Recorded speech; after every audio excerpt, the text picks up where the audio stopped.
അസ്സലാമു അലൈക്കും. ഇസ്ലാം ആദ്യമായിട്ട് ഇങ്ങനൊരു ഇരുത്തം ഞാൻ അതിന് അവസരമൊരുക്കിയ ബുക്ക് പ്രസിന് നന്ദി പറയണം. ഇപ്പോൾ വേൾഡ് കപ്പ് ഫുട്ബോൾ മത്സരം ഏതാനും ദിവസങ്ങൾക്കകം നടക്കാനിരിക്കുകയാണ്. അതിൻ്റെ ഒരു ആരവത്തിലാണ് നമ്മളിങ്ങനൊരു കളിയുമായി ബന്ധപ്പെട്ട കാൽപന്ത് കളിയുമായി ബന്ധപ്പെട്ട എഴുത്തുമായി ബന്ധപ്പെട്ട് ഇങ്ങനെ ഒരു സംസാരം സംഘടിപ്പിക്കുന്നത്. അപ്പം എനിക്ക് തോന്നുന്നത് ഞാനും നേരത്തെ പറഞ്ഞ പോലെ തന്നെ ഈ കളിയുടെ ഇത്തരം കാര്യങ്ങളെക്കുറിച്ച് ഗഹനമായ അറിവുള്ള ആളൊന്നുമല്ല.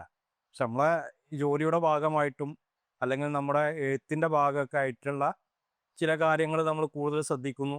അത്തരം കാര്യങ്ങൾ നമ്മൾ കൂടുതൽ അറിയാൻ വേണ്ടി ശ്രമിക്കുന്നു എന്നുള്ളതിനപ്പുറം ഞാൻ ഫുട്ബോളിനെ അങ്ങനെ ഫോളോ ചെയ്യുന്ന ആളൊന്നുമല്ല. അപ്പോൾ ഇതിൽ ഈ രണ്ട് പുസ്തകവും രണ്ട് രൂപത്തിലുള്ള പുസ്തകമാണ്. ഒന്ന് ഈ ഈ പുസ്തകത്തിൽ പല കഥകളിൽ ഒരു കഥ മാത്രമാണ് ഉസ്താദ് എംബാപ്പെ. അപ്പോൾ ഉസ്താദ് എംബാപ്പെ എന്ന് പറയുന്ന കഥാപാത്രത്തിലൂടെ ഫുട്ബോളിനെ കൂടുതൽ അടയാളപ്പെടുത്താൻ നമ്മൾ ശ്രമിക്കുന്നില്ല. പക്ഷേ ഫുട്ബോൾ എന്ന് മാത്രമല്ല, എംബാപ്പെ എന്ന പിന്നെ ഫുട്ബോൾ ഒരു കളിക്കാരൻ, ഒരു സാധാരണക്കാരനായിട്ടുള്ള ഒരു അധ്യാപകൻ്റെ ജീവിതത്തെ എങ്ങനെയാണ് സ്വാധീനിക്കുന്നത് എന്നുള്ളത് അതിലൂടെ ഫുട്ബോളിനെ കുറിച്ച് പറയാനാണ് ഈ കഥയിൽ ഞാൻ ശ്രമിച്ചിട്ടുള്ളത്. എന്നാൽ ഈ പിന്നെ സോക്കർ ദർവീഷ് എന്ന് പറയുന്ന നോവല് വളരെ ഗഹനമായിട്ട് ഫുട്ബോൾ മാത്രം ഫോക്കസ് ചെയ്തിട്ടുള്ളൊരു എഴുത്താണ്. അപ്പോൾ പിന്നെ അതിൻ്റെ ചരിത്രം വരുന്നുണ്ട്, അതിൻ്റെ പൊളിറ്റിക്സ്, അത് വിപ്ലവം എന്നുള്ള രൂപത്തിലൊക്കെ ചില സമയത്ത് ഫുട്ബോളിനെ നമുക്ക് കാണാൻ പറ്റുന്നുണ്ട്. നമ്മൾ സാധാരണ പറയാറുണ്ട്, ഈ വായിച്ചപ്പോൾ എനിക്ക് തോന്നിയൊരു സംഭവം, നമ്മൾ ഈ മലബാറിൽ ബ്രിട്ടീഷുകാർക്കെതിരെ ഫുട്ബോൾ കളിച്ച ചരിത്രം, അങ്ങനെ ഒരു കഥ നമ്മൾ പറയാറുണ്ട്. അതേപോലെ ലോകത്തിൻ്റെ പല ഭാഗങ്ങളിലും അത്തരം കളികൾ, മരണക്കളികൾ നടന്നിട്ടുണ്ട് എന്നുള്ളത് നമുക്കൊരു കൗതുകം തരുന്നൊരു വായന കൂടിയാണ്. അതിനപ്പുറം ഇതിൻ്റെ ഒരു മിസ്റ്റിക് സ്വഭാവമാണ്. പിന്നെ എനിക്ക് ഇഷ്ടപ്പെട്ടതിൻ്റെ ഈ ക്രാഫ്റ്റ് ഭയങ്കരമായിട്ടുള്ളൊരു, എന്താ വെച്ചാൽ സാധാരണ നമ്മൾ നോവൽ വായിക്കുന്നത് പോലെ വായിക്കാൻ പറ്റുന്ന, അല്ലെങ്കിൽ അതിൻ്റെ ഒരു ശൈലിയിൽ നിന്ന് വേറിട്ട് ഇത് പിന്നെ അതിൻ്റെ ഓരോ അടരുകളും വേറെ വേറെ തന്നെ നമുക്കതിന് വായിച്ചെടുക്കാൻ പറ്റുന്ന രീതിയിലാണ് ഇതിൻ്റെ അവതരണം. അപ്പോൾ ഒരു അധ്യായം ഈ പിന്നെ നിറവുമായി ബന്ധപ്പെട്ട ഈ ഒരു ഭാഗം വരുന്നുണ്ട്. സത്യത്തിൽ അത് മാത്രമാണ് എൻ്റെ കഥയുടെ ഒരു പ്രമേയം എന്ന് പറയുന്നത്, അല്ലാതെ ഫുട്ബോൾ മൊത്തത്തിലല്ല. അപ്പോൾ എനിക്ക് തോന്നുന്നത് ഈ വിഷയത്തിൽ കൂടുതൽ ആധികാരികമായി സംസാരിക്കാൻ പറ്റുന്ന ആൾ, എന്നേക്കാൾ കൂടുതൽ ഇതിനെക്കുറിച്ച് ആധികാരികമായി സംസാരിക്കാൻ കഴിയുന്ന ആൾ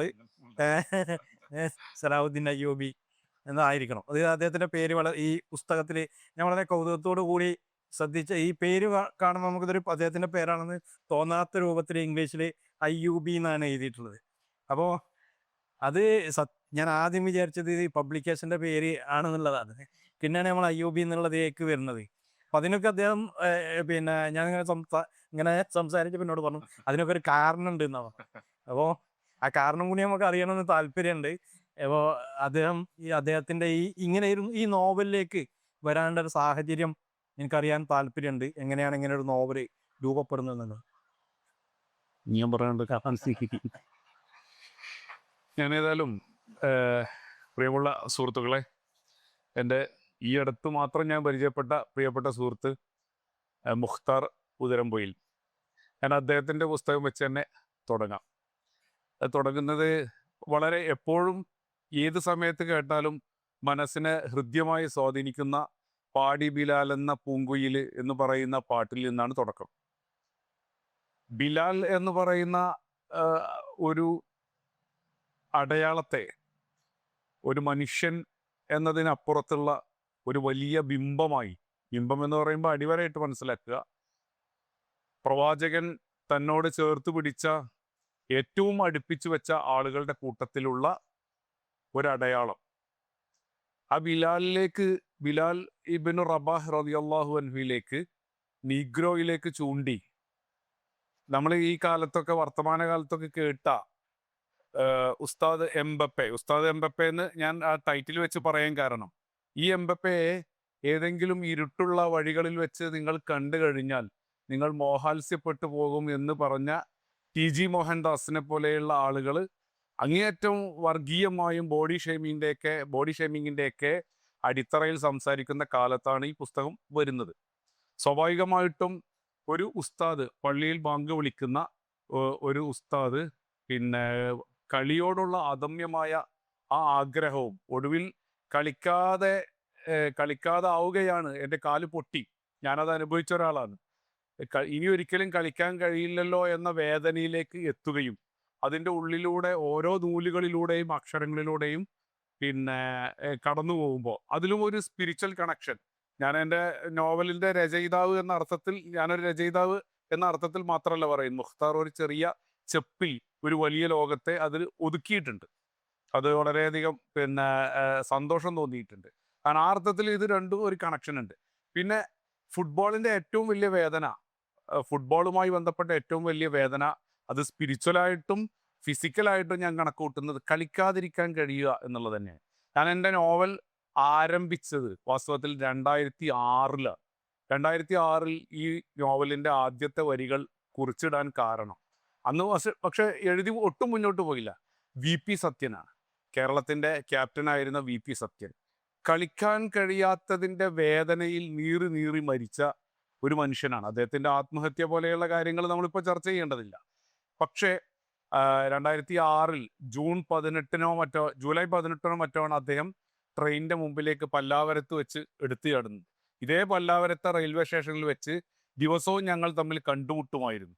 പക്ഷേ ആ ദിവസം, മരണപ്പെട്ട ദിവസവും രാവിലെ ഞങ്ങൾ കണ്ടുമുട്ടിയിട്ടുണ്ട്. അന്ന് പ്രത്യേകിച്ചൊന്നും പറയാനില്ലാത്തത് കൊണ്ട് ഞങ്ങളിങ്ങനെ ആംഗ്യം കാണിച്ച് പിരിയുകയാണ് ചെയ്തത്. അന്ന് വൈകുന്നേരത്ത് അറിയുന്നത്, പിന്നെ ആദ്യം പറഞ്ഞത് ഒരു മലയാളി ഫുട്ബോൾ താരം, തമിഴന്മാർ അങ്ങനെയാണ് പറഞ്ഞത്, ഒരു മലയാളി ഫുട്ബോൾ താരം ട്രെയിൻ തട്ടി മരിച്ചു എന്നാണ്. പിന്നീടാണ് അതിൻ്റെ വാർത്തയും ആ വാർത്തയുടെ പിറകിൽ അദ്ദേഹം അനുഭവിച്ച, ആ വാർത്തയിലേക്ക് എത്തും വരെ അദ്ദേഹം അനുഭവിച്ച അദ്ദേഹത്തിൻ്റെ ജീവിത കഥയും മനസ്സിലാക്കുന്നത്. ക്യാപ്റ്റൻ എന്ന പേരിൽ പിന്നീട് അത് സിനിമയായി വന്നു. നമ്മുടെ ജയസൂര്യ ഭംഗിയായി അഭിനയിച്ചു. അതിനകത്ത് നിങ്ങളൊരു കഥാപാത്രത്തെ ശ്രദ്ധിച്ചിട്ടുണ്ടോ എന്ന് എനിക്കറിയില്ല.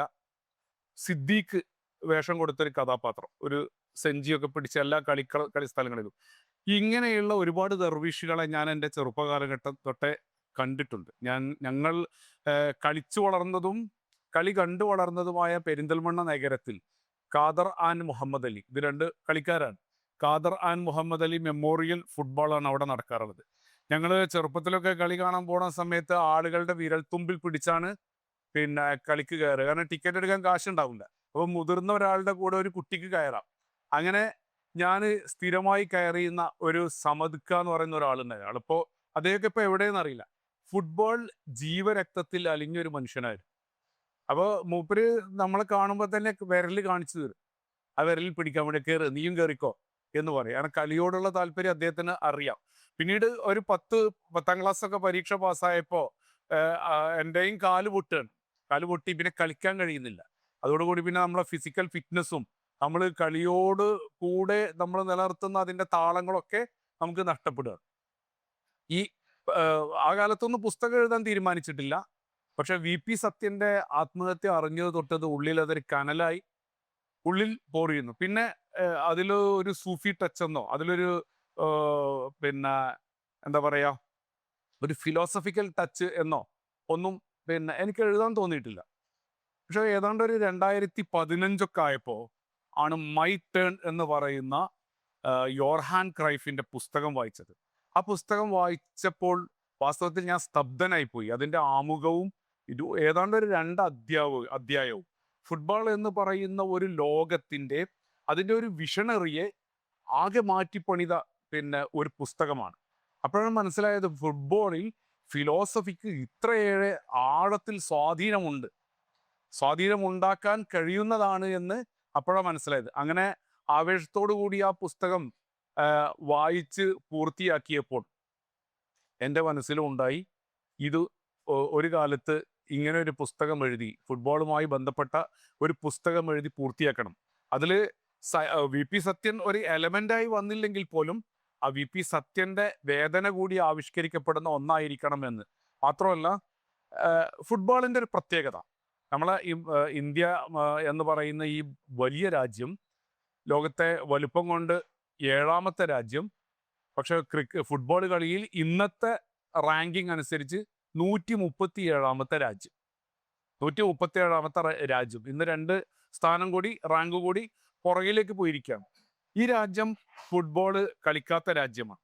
കളിക്കുന്നുണ്ട്, പക്ഷേ ഇന്റർനാഷണൽ ഫുട്ബോളിൽ പ്രൊഫഷണലി നമ്മൾ കണക്ക് കൂട്ടുന്ന ഒരു കളി കളത്തിലും വരാത്ത ഒരു രാജ്യമാണ്. ഇവിടെ സുനിൽ ഛേത്രി തൊട്ടിട്ട് നമ്മുടെ ബൈച്ചുങ് ബൂട്ടിയെ വരെയുള്ള ആളുകളും IM വിജയനും ഷറഫ് അലിയും ഒക്കെയുള്ള അതുപോലെ VP സത്യനൊക്കെ ഉൾപ്പെടുന്ന അന്താരാഷ്ട്ര ഫുട്ബോളിലേക്ക് കയറിപ്പോയ ധാരാളം ആളുകളുണ്ട്. സുനിൽ ഛേത്രിയെ പോലെയുള്ള ആളുകളൊക്കെ ഈവൻ പിന്നെ ലയണൽ മെസ്സിയുടെ കിടപിടിക്കുന്ന അത്രയും ഗോൾ ആവറേജ് ഉള്ള ഒരാളാണ്. പക്ഷെ എന്നിട്ട് പോലും ഇന്ത്യ എന്ന് പറയുന്ന രാജ്യത്ത് ഫുട്ബോളിനായി ജനിച്ചു വീഴുന്ന ആളുകൾക്ക് ഒരു നേട്ടവും ഉണ്ടാകുന്നില്ല എന്ന വേദനയിലാണ് VP സത്യൻ തൻ്റെ ജീവിതം അവസാനിപ്പിക്കുന്നത്. ക്രിക്കറ്റിൽ സച്ചിൻ ടെണ്ടുൽക്കർ ഞാൻ മോശപ്പെടുത്താൻ വേണ്ടി പറയുന്നില്ല. സച്ചിൻ ടെണ്ടുൽക്കർ വാസ്തവത്തിൽ ആ വിഷയത്തിലൊരു നെപ്പോ കിഡാണ്. അദ്ദേഹത്തിൻ്റെ അച്ഛനും അതോടൊപ്പം തന്നെ രമാകാന്ത് അച്ഛരേക്കറെ പോലെയുള്ള ക്രിക്കറ്റിന് വേണ്ടി ജീവിതം പിന്നെ നീക്കിവെച്ച ധാരാളം സപ്പോർട്ടേഴ്സ് ഉള്ളത് കൊണ്ട് തന്നെ സഞ്ജയ് മഞ്ജരേക്കർ ആവട്ടെ, ഇപ്പോൾ വന്ന ഈ വൈഭവ് സൂര്യവംശി എന്ന് പറയുന്ന രാജസ്ഥാൻകാരൻ പയ്യനാവട്ടെ, അതല്ലെങ്കിൽ നമ്മുടെ സ്വന്തം കേരളത്തിലുള്ള സഞ്ജു സാംസൺ ആവട്ടെ, ഇവർക്കൊക്കെ അവരെ വളർത്താനും അവർക്ക് അതിനുവേണ്ടി സഹായങ്ങൾ ചെയ്തു കൊടുക്കാനും വലിയൊരു സമൂഹവും ഗവൺമെന്റ് മെഷീനറിയും കൂടെയുണ്ട്. പക്ഷെ ഫുട്ബോളിൽ അതില്ല. ഫുട്ബോളിൽ അതില്ലാത്തത് കൊണ്ട് തന്നെ ഭ്രാന്തമായി അലഞ്ഞു തീർന്ന ഒരുപാട് ഫുട്ബോൾ ജീവിതങ്ങൾ എനിക്കറിയാം. നമ്മൾ പിന്നെ വെറുതെ നമ്മുടെ ഓരോ നാട്ടിലും അന്വേഷിച്ചാൽ മതി. പരിക്ക് പറ്റിയിട്ടും ഗവൺമെന്റ് സഹായം കിട്ടാതെ, അല്ലെങ്കിൽ ഏതെങ്കിലും ഒരർത്ഥത്തിൽ ഇവിടെ ചെറിയ ലൂപ്പ് ഹോളുകളിൽ പോലും ഗവൺമെന്റ് ജോലിയും മറ്റുമൊക്കെ സ്വാധീനം കൊണ്ട് നേടിയെടുക്കുന്ന ധാരാളം ആളുകളുടെ നാടാണ് നമ്മുടേത്. പക്ഷേ ഈ രാജ്യത്തിന് വേണ്ടി കളിച്ച ധാരാളം ആളുകളുണ്ട് ഇപ്പോഴും വെറുതെ വീട്ടിലിരിക്കാൻ, വെറുതെ വിശ്രമിക്കുകയാണ്. അവർ വേദന അനുഭവിക്കുന്നുണ്ട്. അവർക്ക് അടുത്ത തലമുറയെ കൂടി ഇതിലേക്ക് ഇറക്കുന്നത് ഭയമാണ്. ഇന്നിപ്പോൾ നമ്മൾ തഹസിൻ എന്ന് പറയുന്ന കുട്ടിയുടെ കാര്യം കണ്ണൂരിൽ കണ്ടു. അവൻ്റെ കളിക്കാൻ കഴിയാത്ത ജാവേദ് എന്ന് പറയുന്ന കളിയിൽ നിന്ന് പിന്തിരിഞ്ഞു പോയ ജീവിത പ്രാരാബ്ദങ്ങളൊക്കെ അനുഭവിച്ച പിതാവിൻ്റെ ചരിത്രം നമ്മൾ വായിച്ചു അതിൻ്റെ കൂടെ. പക്ഷെ അതൊക്കെ വളരെ ചെറിയ ഒരു ചിത്രം മാത്രമാണ്. നമ്മൾ ഫുട്ബോളിൽ പിന്നെ ഫുട്ബോൾ കളിയുടെ, ഞാൻ എൻ്റെ പുസ്തകത്തിൽ പറയുന്നുണ്ട്, ഫുട്ബോൾ കളിയുടെ ചരിത്രത്തിൽ 1952 റീസ്റ്റാർട്ട് ചെയ്തത് അല്ലേ ലോക, അങ്ങനെയാണ് തോന്നുന്നുണ്ട്. ഇതിൽ കൊല്ലം പറയുന്നുണ്ട്. 1952 കളി റീസ്റ്റാർട്ട് ചെയ്തപ്പോൾ അന്ന് ബ്രസീൽ ആദ്യത്തെ മാരക്കാനയിൽ തോറ്റപ്പോൾ ആ കളി കണ്ട് 2 ലക്ഷത്തിൽ ചില്ലാനം വരുന്ന കാണികളൊക്കെ ബ്രസീലിലിരുന്ന് പിന്നെ വിതുമ്പുകയാണ്. ഉറുഗയുടെ മുമ്പിൽ ഇരുന്നിട്ട് ആ യൂൾറിമെ കപ്പ് ഫൈനലിൽ തോറ്റത് കണ്ട് വിതുമ്പുകയാണ്. അന്ന് ഒരു കൊച്ചുകുട്ടി, 9 വയസ്സുള്ള കൊച്ചുകുട്ടി തൻ്റെ പിതാവിനോട് പറയാണ്, 2 വർഷം കഴിഞ്ഞാൽ അല്ലെങ്കിൽ കുറച്ച് വർഷങ്ങൾ കഴിഞ്ഞാൽ അച്ഛൻ കരയേണ്ട, നമ്മുടെ രാജ്യത്തിന് വേണ്ടി ഞാൻ കിരീടം നേടും, കപ്പ് നേടുമെന്ന് പറയാം. അതാണ് പെലെ, എഡ്സൺ നാസിമെൻറ്റോ പെലെ. ഈ പെലെ പിന്നീട് ചരിത്രം അതുപോലെ തന്നെ ആവർത്തിച്ചു. അദ്ദേഹം കിരീടം നേടിക്കൊടുത്തു തൻ്റെ രാജ്യത്തിന് വേണ്ടി. പക്ഷേ അതുപോലെയുള്ള ഒരവസരം നമ്മുടെ ഇന്ത്യ പോലെയുള്ള രാജ്യത്ത് ഇഷ്ടം പോലെ കളിക്കാരുണ്ടായിട്ട് ഞാൻ ആലോചിച്ച് നോക്കുകയാണ്. ഈ മലബാറിൽ, നമ്മളിപ്പോൾ സംസാരിച്ചു കൊണ്ടിരിക്കുന്ന മലബാറിൽ കാലിൻ്റെ മികവിൻ്റെ ചാരുത അല്ലെങ്കിൽ വഴക്കത്തിൻ്റെ ചാരുത ഒരു പക്ഷേ മെസ്സിയോളമോ ക്രിസ്ത്യാനോ റൊണാൾഡോയോടൊപ്പമോ തുലനം ചെയ്താൽ അതിലേക്ക് എത്തുന്ന ഒറ്റ കാര്യത്തിൽ മാത്രമേ കുറവുള്ളൂ. ഒന്ന് അവസരത്തിലുള്ള കുറവ്, രണ്ടാമത്തത് അവരുടെ ഫിസിക്, ഈ പിന്നെ ബോഡി ഫിറ്റ്നസിനും മറ്റും ഒക്കെയുള്ള കുറവ്, മൂന്നാമത്തത് അനുഭവവും പരിചയവുമാണ്. അനുഭവത്തിനും പരിചയത്തിനും സഹായം ചെയ്തു കൊടുക്കേണ്ടത് ഇവിടുത്തെ ഫുട്ബോൾ അസോസിയേഷനുകൾ തൊട്ട് ഗവൺമെന്റ് വരെയാണ്. അപ്പോൾ ഈ ഒരു പശ്ചാത്തലത്തിൽ ഇതിൻ്റെ ഒരു വേദന ഉള്ളിലിട്ടുകൊണ്ടാണ് ഇതൊരു പുസ്തകമാക്കി എഴുതണം എന്ന് തോന്നുന്നത്. വാസ്തവത്തിൽ പുസ്തകം എത്ര ഒരു വൈറൽ തലത്തിലേക്കൊന്നും പോയി ഞാൻ എന്നൊരിക്കലും പറയുന്നില്ല, അങ്ങനെ ഞാൻ ആഗ്രഹിച്ചിട്ടില്ല. അതുകൊണ്ടാണ് ആ പേരടക്കം മറച്ചു പിടിച്ചിട്ടുള്ളത്.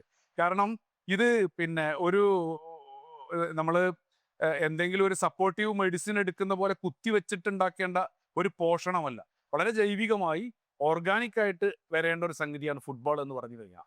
ഇതിന് ഉണ്ടാവേണ്ട സഹായവും സംവിധാനങ്ങളുടെ തയ്യാറെടുപ്പും ഒക്കെ വാസ്തവത്തിൽ അതൊരു അവബോധ തലത്തിൽ തന്നെ വർക്ക് ചെയ്ത് ഉണ്ടാവേണ്ടതുണ്ട്. അതുകൊണ്ടാണ് ഞാൻ ഇതിനെ ഒരു ഹിഡൻ പയനിയർ, ആഗോള ഫുട്ബോളിന്റെ കാര്യത്തിൽ വർക്ക് ചെയ്യുന്നു എന്ന ഒരു തലം അതിന് നിശ്ചയിച്ചത്. കാരണം അങ്ങനെ ഹിഡൻ പയനിയേഴ്സിനെ ഞങ്ങൾ കണ്ടിട്ടുണ്ട്. കളിക്കളങ്ങളുടെ പിറകിലിരുന്നിട്ട് അവർ ഓരോ കളിക്കാർക്കും വേണ്ടി ആർപ്പ് വിളിക്കും. എന്നാൽ അവരാരാണ്?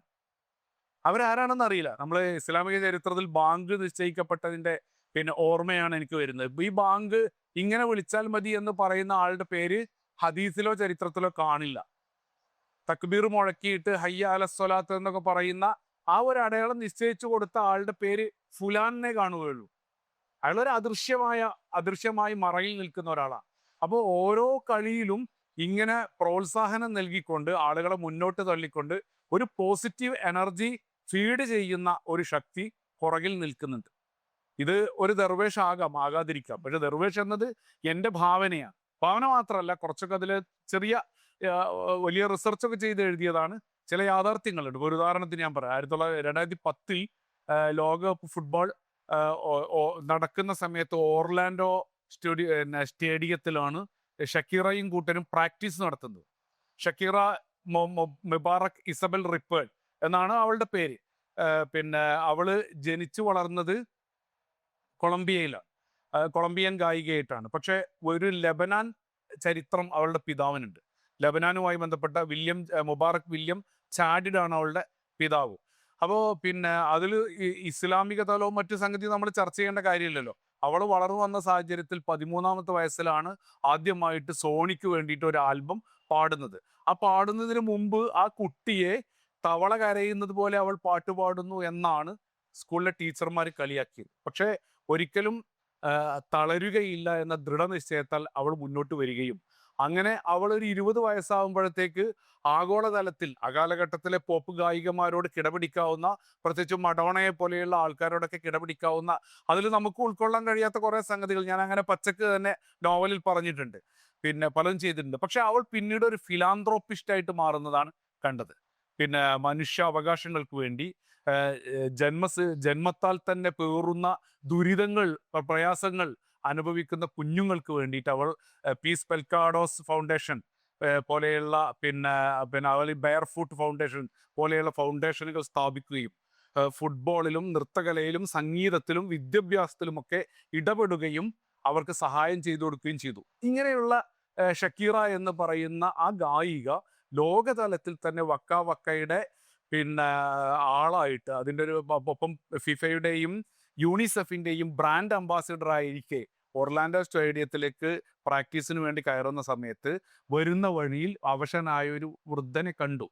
ആ വൃദ്ധന്റെ കാര്യം അപ്പോൾ അവൾക്ക് തിരിഞ്ഞു നോക്കാൻ പറ്റിയില്ല. പക്ഷെ മാർക്കസ് റോബോയ് എന്ന് പറയുന്ന തൻ്റെ മാനേജറോട് അയാളെ പറ്റി അന്വേഷിക്കണമെന്ന് പറഞ്ഞു. ആ വൃദ്ധൻ പിന്നീട് മരിക്കുകയാണ്. അയാൾ എന്താണ്, ആരാണ് എന്നാണ് ഇങ്ങനെ ഒരു ഒരു നമുക്ക് കിട്ടുന്ന ഒരു തലത്തിൽ നിന്നാണ് ഞാൻ എന്ത് ചെയ്തിട്ടുള്ളത്, ഒരു കഥാപാത്രത്തെ ഇതിനകത്ത് കൊണ്ടുവന്നിട്ടുള്ളത്. സോക്കർ ദർവേഷ് എന്നാണ് കഥാപാത്രത്തിന്റെ ടോട്ടലി ഉള്ള പേര്. പക്ഷെ അയാൾക്ക് നോവലിൽ അങ്ങനെയല്ല പേര്. അത് ഞാനതങ്ങനെ ഒരു സ്പോയിലർ ആക്കാതെ അവിടെ വെച്ചിരിക്കുകയാണ്. അപ്പോൾ അങ്ങനെയൊക്കെ ഒരു തലത്തിലേക്ക് പിന്നീട് എത്തിയതാണ്. ഒറ്റ കാര്യം കൂടിയും പറഞ്ഞ തൽക്കാലം ഞാനത് അവസാനിപ്പിക്കാം. ഫുട്ബോൾ നിർണ്ണയിക്കുന്ന വേറൊരു ലോകമുണ്ട്. നിങ്ങൾ മാറാട് കലാപത്തെ പറ്റിയിട്ട് ആഴത്തിൽ അന്വേഷിച്ചിട്ടുണ്ടോ, പഠിച്ചിട്ടുണ്ടോ എന്ന് എനിക്കറിയില്ല. പക്ഷെ എനിക്കറിയാൻ പറ്റിയ പോലീസ് ഉദ്യോഗസ്ഥന്മാരിൽ നിന്നും പത്രക്കാരിൽ നിന്ന് അറിയാൻ കഴിഞ്ഞൊരു സംഗതിയുണ്ട്. ഒരു ഫുട്ബോൾ ഗ്രൗണ്ടിന്റെ ഇല്ലായ്മയിൽ നിന്നാണ് വാസ്തവത്തിൽ രണ്ട് ഗ്രൂപ്പുകളായിട്ട് ജനങ്ങൾ മാറിയത്.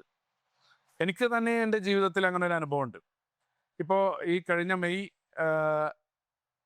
15 മറ്റോ പുറത്തിറങ്ങിയ ബോളാഗോളം എന്ന് പറയുന്ന ഒരു ചെറിയ ഷോർട്ട് ഫിലിം ഉണ്ട്. ബോളാഗോളം, ഫുട്ബോളാണ് അതിൻ്റെ സബ്ജക്റ്റ്.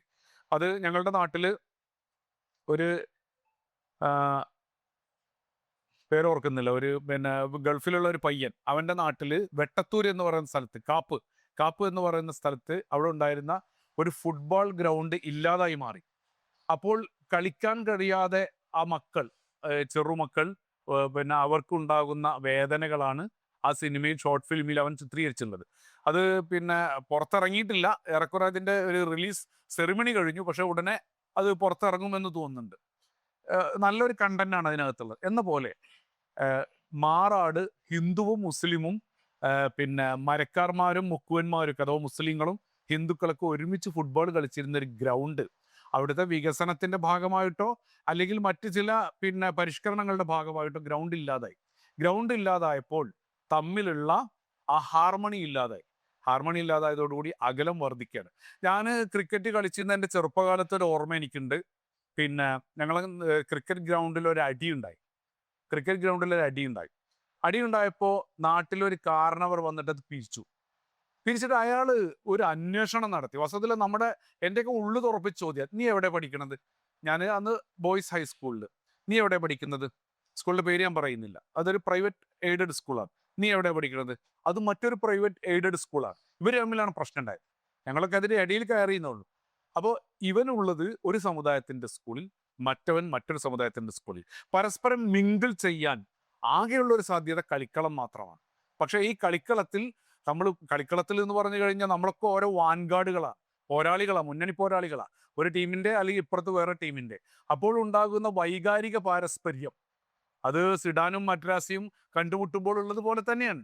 അത് ഏത് കളിയിലും അങ്ങനെ തന്നെയാണ്. തമ്മിൽ അടിയുണ്ടായിട്ട് അത് പാരസ്പര്യം നന്നാക്കണമെങ്കിൽ പരസ്പരം ഉൾക്കൊള്ളാൻ പറ്റുന്ന ഒരു സാഹചര്യം വേണം. ഈ സാഹചര്യം ഇല്ലായ്മ ആണ് മാറാട് കലാപത്തിൻ്റെ ഒരു പേര്. ധാരാളം കാരണങ്ങൾ അതിനകത്തുണ്ട്. അതിൽ പ്രധാനപ്പെട്ട ഒരു കാരണം അതാണ്. ഇത് ഇങ്ങനെ നമുക്ക് അന്വേഷിച്ചാൽ അറിയാൻ പറ്റും. എന്ന പോലെ തന്നെ ലോകത്ത് എന്നാൽ ഇതിന് നേരെ തിരിച്ചാണ്. ഞാൻ ഫിഫ എന്ന് പറയുന്നത് വാസ്തവത്തിൽ ഒരു കമ്പനി തന്നെയാണ്. WHO എന്ന് പറഞ്ഞാൽ അത് മറ്റൊരു കമ്പനിയാണ്. അതിനൊരു കമ്പനിയുടേതായ എല്ലാ മുഖങ്ങളും ഉണ്ട്. അതിൻ്റെതായ ഒരു എക്കണോമിയും ബഡ്ജറ്റും പിന്നെ അതോടൊപ്പം തന്നെ അതിൻ്റെതായ റവന്യൂ, ഇൻകം പോലെയുള്ള കാര്യങ്ങളൊക്കെ അവർ കാൽക്കുലേറ്റ് ചെയ്ത് തന്നെയാണ് ഓരോ കളിയും മുന്നോട്ട് വെക്കുന്നത്. ഇന്നിപ്പോൾ പിന്നെ നമ്മുടെ പിയർ ലൂയിജി കൊളീന എന്ന് പറയുന്ന പഴയകാല റഫറി പുറത്തുവിട്ട നിയമങ്ങളുടെ പുതിയ ആവിഷ്കാരം.